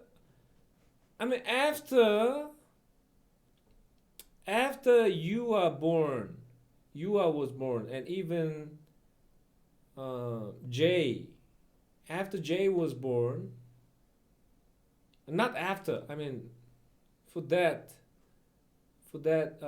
baby things, yeah, I had to meet these people, right? I mean, as you guys know, I don't really like to meet people. I don't really like to talk to people because of my mental problem, right?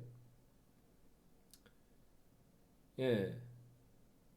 So I mean, whenever I'm talking about these midwives, yeah. Whenever I meet them, I'm really uncomfortable. I feel like really uncomfortable, but I'm trying to be normal, yeah.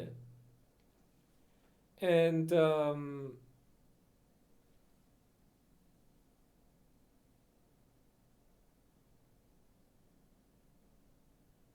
Yeah, I think these are the only people I met for the last almost about 5 years. Yeah. I don't really meet the other people. Yeah. Right? Because I don't have any friends. I don't have anyone to talk with. But I mean these midwives, every time I met these new midwives, yeah, they ask me for the first time, they keep asking me this question, brothers and sisters. They keep asking me, like, you don't have friends? Yeah? Anyone? Yeah. Like, you don't have anyone to take care of your kids here, New Zealand? And I said, like, yes. And always they ask this question after this, like, how long have you been here in New Zealand? I said, like, almost like 8 years, 10 years. Yeah. And they ask the question again. Yeah. You don't have friends?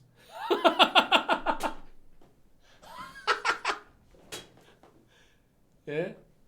I said, no. Yeah. And you know what? I mean, because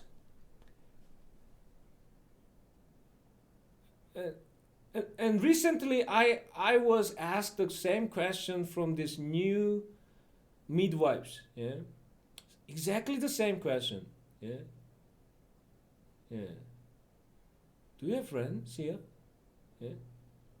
Because since I was not able to bring Yua to the hospital because of these COVID restrictions and everything, yeah, we needed someone to take care of Yua when Jay was born. So this midwife was keep asking. Midwife was asked.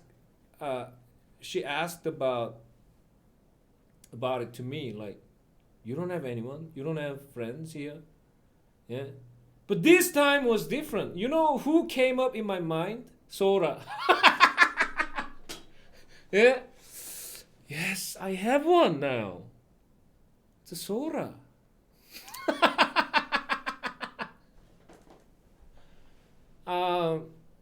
Yeah. I just wanted to say this, Sora. That's it. Yeah. It's nothing important. Nothing. Yeah. And you know what? I mean, and now my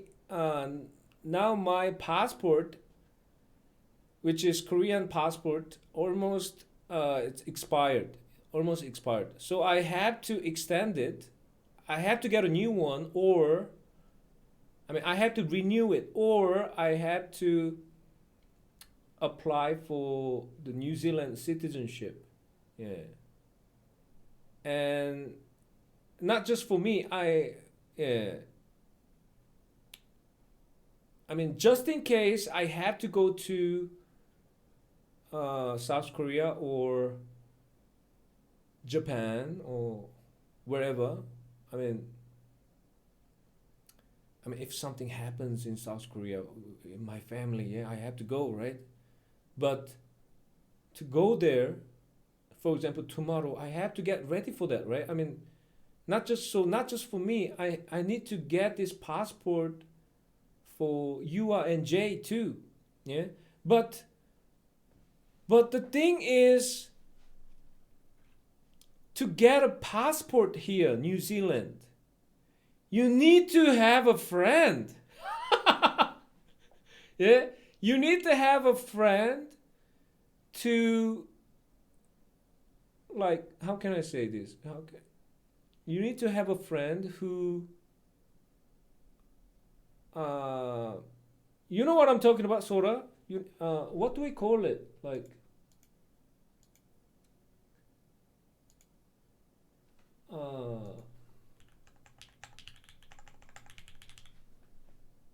witness. Witness.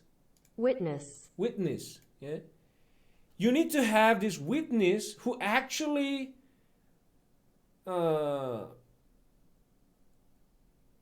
can say this family is legit. Yeah. Genuine family. Yeah, not fake. Yeah. For those who been watching my family over a year. Yeah.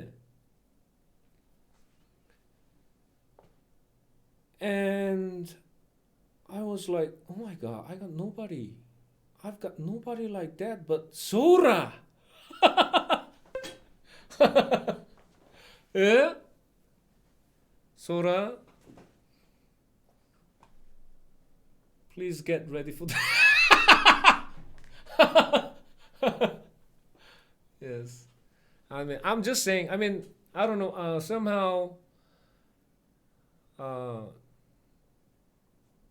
when people ask me like, do you have a friend here? I've got one in my mind, Sora. Yeah. How many witnesses do you need? Just one. Yeah. And that witness should be New Zealand citizen. Yeah. Of course, yeah.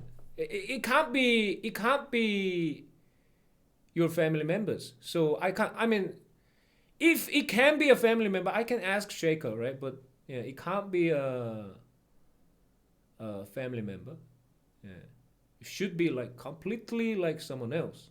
Yeah.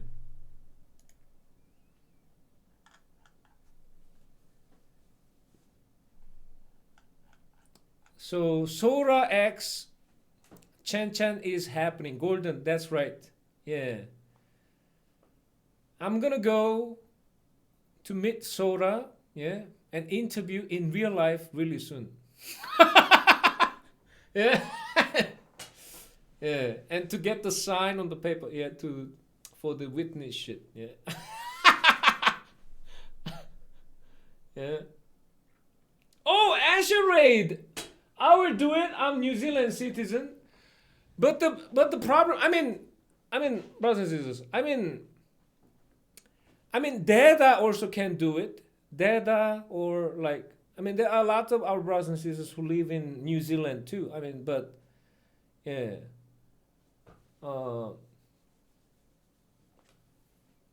Yes. Oh, Dada is here too. Okay. Dada, you need to take photos together and they have to write a letter. Dada Link, I have to do it for a few friends. Oh my God. Yeah? Yeah, something like that. Yeah.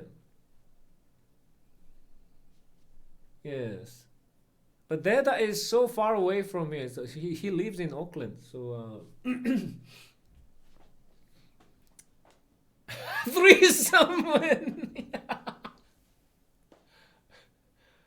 Okay. Okay. Okay, brothers and sisters. So let me pack it up here. Let me quickly eat some dinner. Yeah. Yeah. You can't join my dinner, yeah, because you are not invited. like the Sweden Gate. You know what Sweden Gate is? Yeah. You know. Do you know about Sweden Gate? That yeah, the culture thing. Like yeah. Yeah, I mean, yeah, you can't yeah. So you stay there, yeah, I'll be right back after my dinner. Yeah, I'm gonna do some practicing this piano tonight. Thank you so much, brothers and sisters. Thank you so much for watching.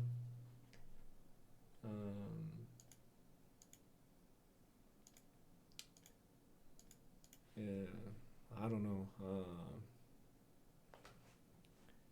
Yeah. One another thing. Okay, there's one another thing I want to say. I want to talk about. Yeah. Um.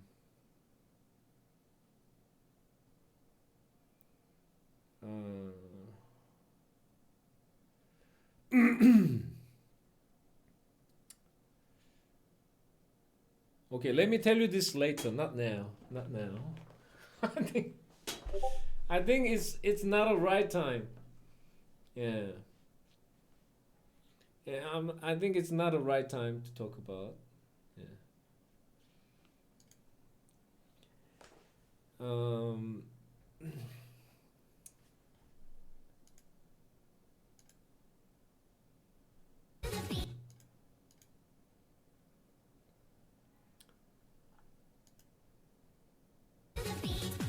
When should I talk about this? Hold up. I mean, let me. um.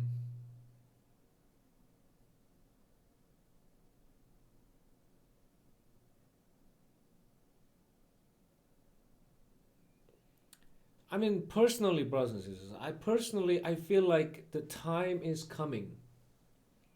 The time is coming. I felt exactly the same. I felt this feeling. I felt this feeling, exactly the same feeling when uh, when Yua was born. Yeah. Yeah, when Yua was born, I felt exactly the same feeling. The time is coming. Yeah, about the future life. Yeah, about the future life. Yeah, like my job. Yeah, yeah.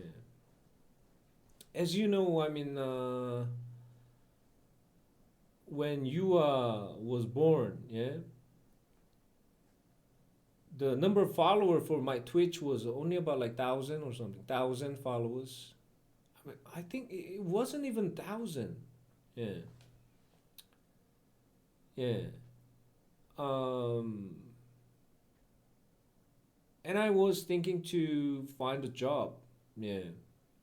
And as I said, I tried to send out my resumes for every single job I can apply for. Yeah. But I didn't get any answers. Any answer from them. Yeah. Um, so that's the reason how I got supported by the government. Yeah. Until I make enough money for living from Twitch. Yeah. But somehow, I mean, after Yua was born, yeah. Somehow my nick of the video went viral. And yes, this I made like huge money. Yeah, that's yeah, yes, huge money.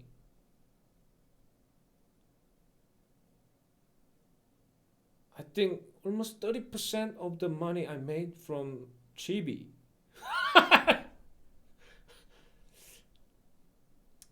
20% from Sora.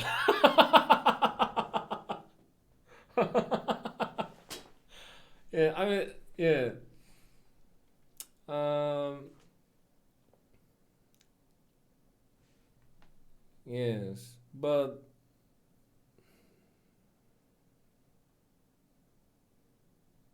I mean, now I feel the same way. I mean, it's like I have to do something. I think this is not gonna last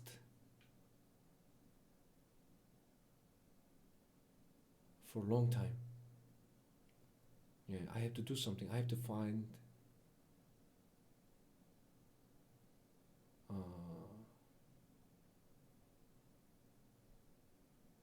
I have to find another way to feed my family. I think the time is coming. Yeah.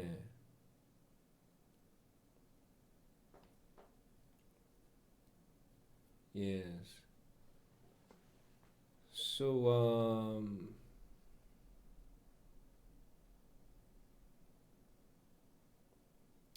yeah.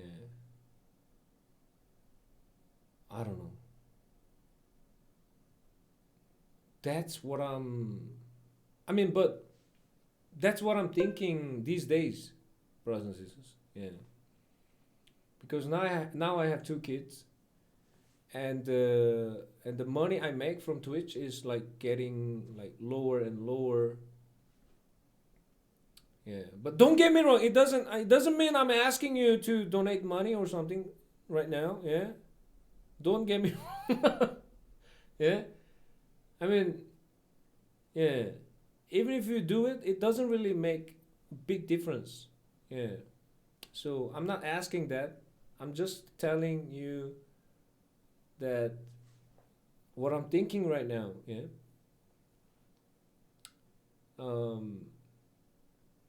So I think the time is coming to decide what to do. But it's a really hard question, you know what I mean? It's really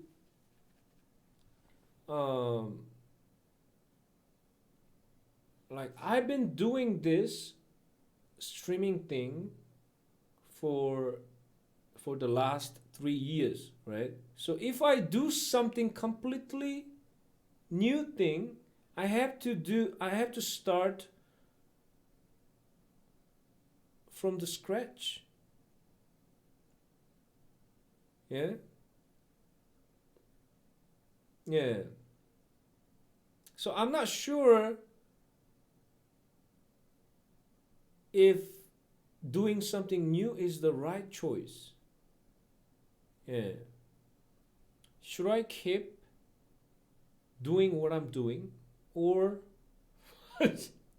should I start like something new? No, even streamers like Moriwakes are struggling with 200 to 500 plus viewers. Twitch isn't sustainable.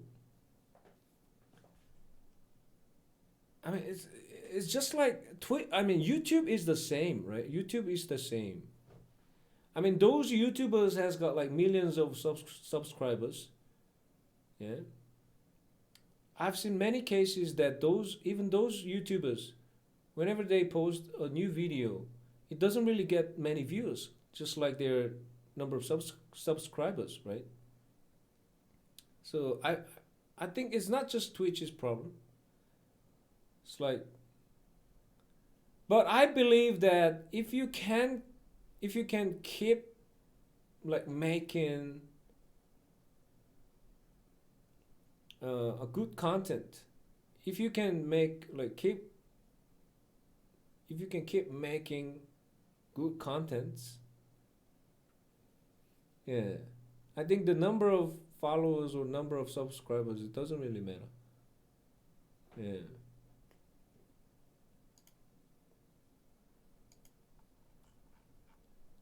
So I don't know.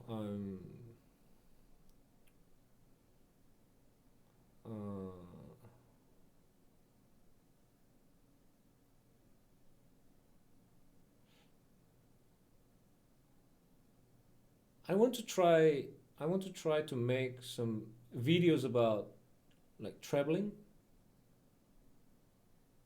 and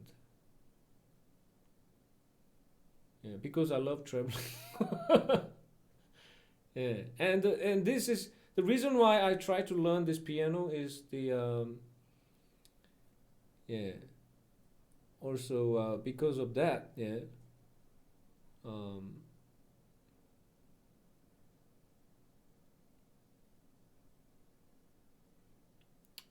Yeah, I mean, if I don't die in about 5 years, yeah, if I live at least like until 70 or 80s, now I'm 35, right? And if it takes like 5 years to learn piano, So I can start something. I can start producing some contents with this piano since I'm 40, and I think it's worth it. Yeah, to invest my time for learning piano at the moment.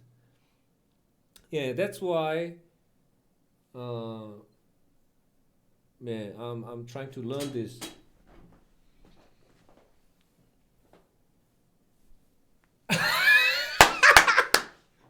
Play the piano outside the warehouse for money. I mean, I can do that. I can do that. I would enjoy it. Yeah, I would enjoy it. I mean, even if it doesn't make like lots of money, you know what I mean? I mean, yeah. I mean, I would be satisfied with the money, just enough money for feeding my family. Yeah. So I think if I learn piano, yeah, I think it takes about like 2 years, 3 years, and then if I can do something, if I can make some contents with that, I think it's worth it, worth to try it. Yeah. And I can even teach it to my kids. Yeah. And live stream it, sorta, yes. Yeah, and my dream is to run this my own wine vineyard, right? So probably I can play piano there. Yeah. And then nick up the piano, yeah. It's like Dino show, yeah. For those people who coming to my vineyard, yeah, for the food and the wines, yeah. I can drink alcohol, get fucked up together, and playing piano, singing and dancing and shit. Yeah, that's my dream life. Yeah, so I think, yeah, I still think it's not late. It's not that late. Yeah, since I'm 35 now. Yeah. So you are becoming Asian, Yanni. Who's Yanni? Who's Yanni? Yes. And yeah. That's my concern. That's what I'm mostly thinking nowadays. Yeah. Mostly worry about, think about, concerning about. Yeah. Yeah. And nobody knows the answer, right? Nobody knows the answer. Yeah. Yeah. It's not something that has got an answer, yeah? Because nobody knows the future.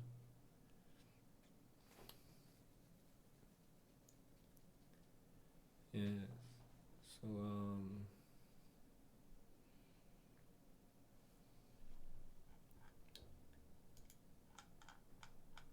yes, but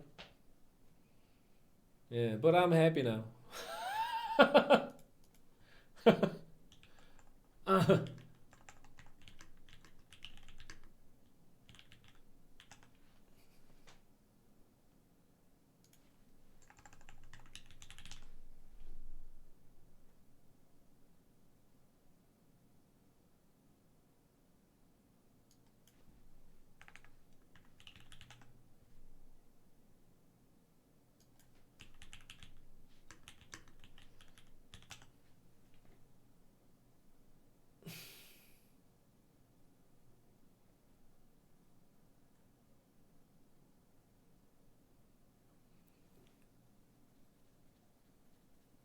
Yeah, let me pack it up, brothers and sisters. And as I said, I'll be right back. I'll be back, but not 100%. yeah, I'm gonna do another streaming later on for practicing piano. It will be really boring.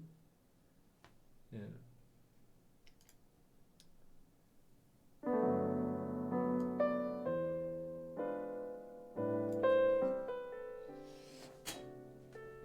You gonna learn on stream? Yes. Golden, yes.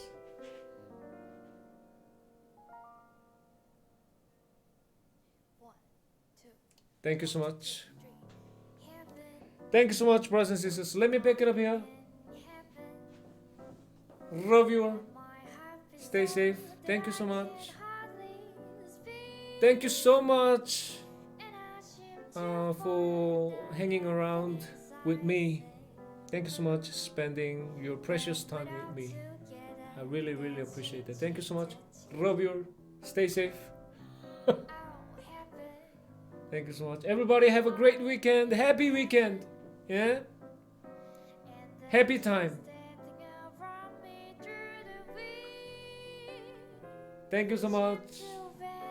Bye-bye. See you soon. I'll be back. Like history, when we're out together, dancing cheek to cheek. Oh, I love to go out fishing in an ocean or a creek, but it wouldn't thrill me half as much as dancing cheek to cheek. Oh, I love to climb a mountain and reach the highest peak, but it wouldn't thrill me half as much as dancing cheek to cheek. Won't you come and dance with me? I want more arms about you, touch us about you, will carry me through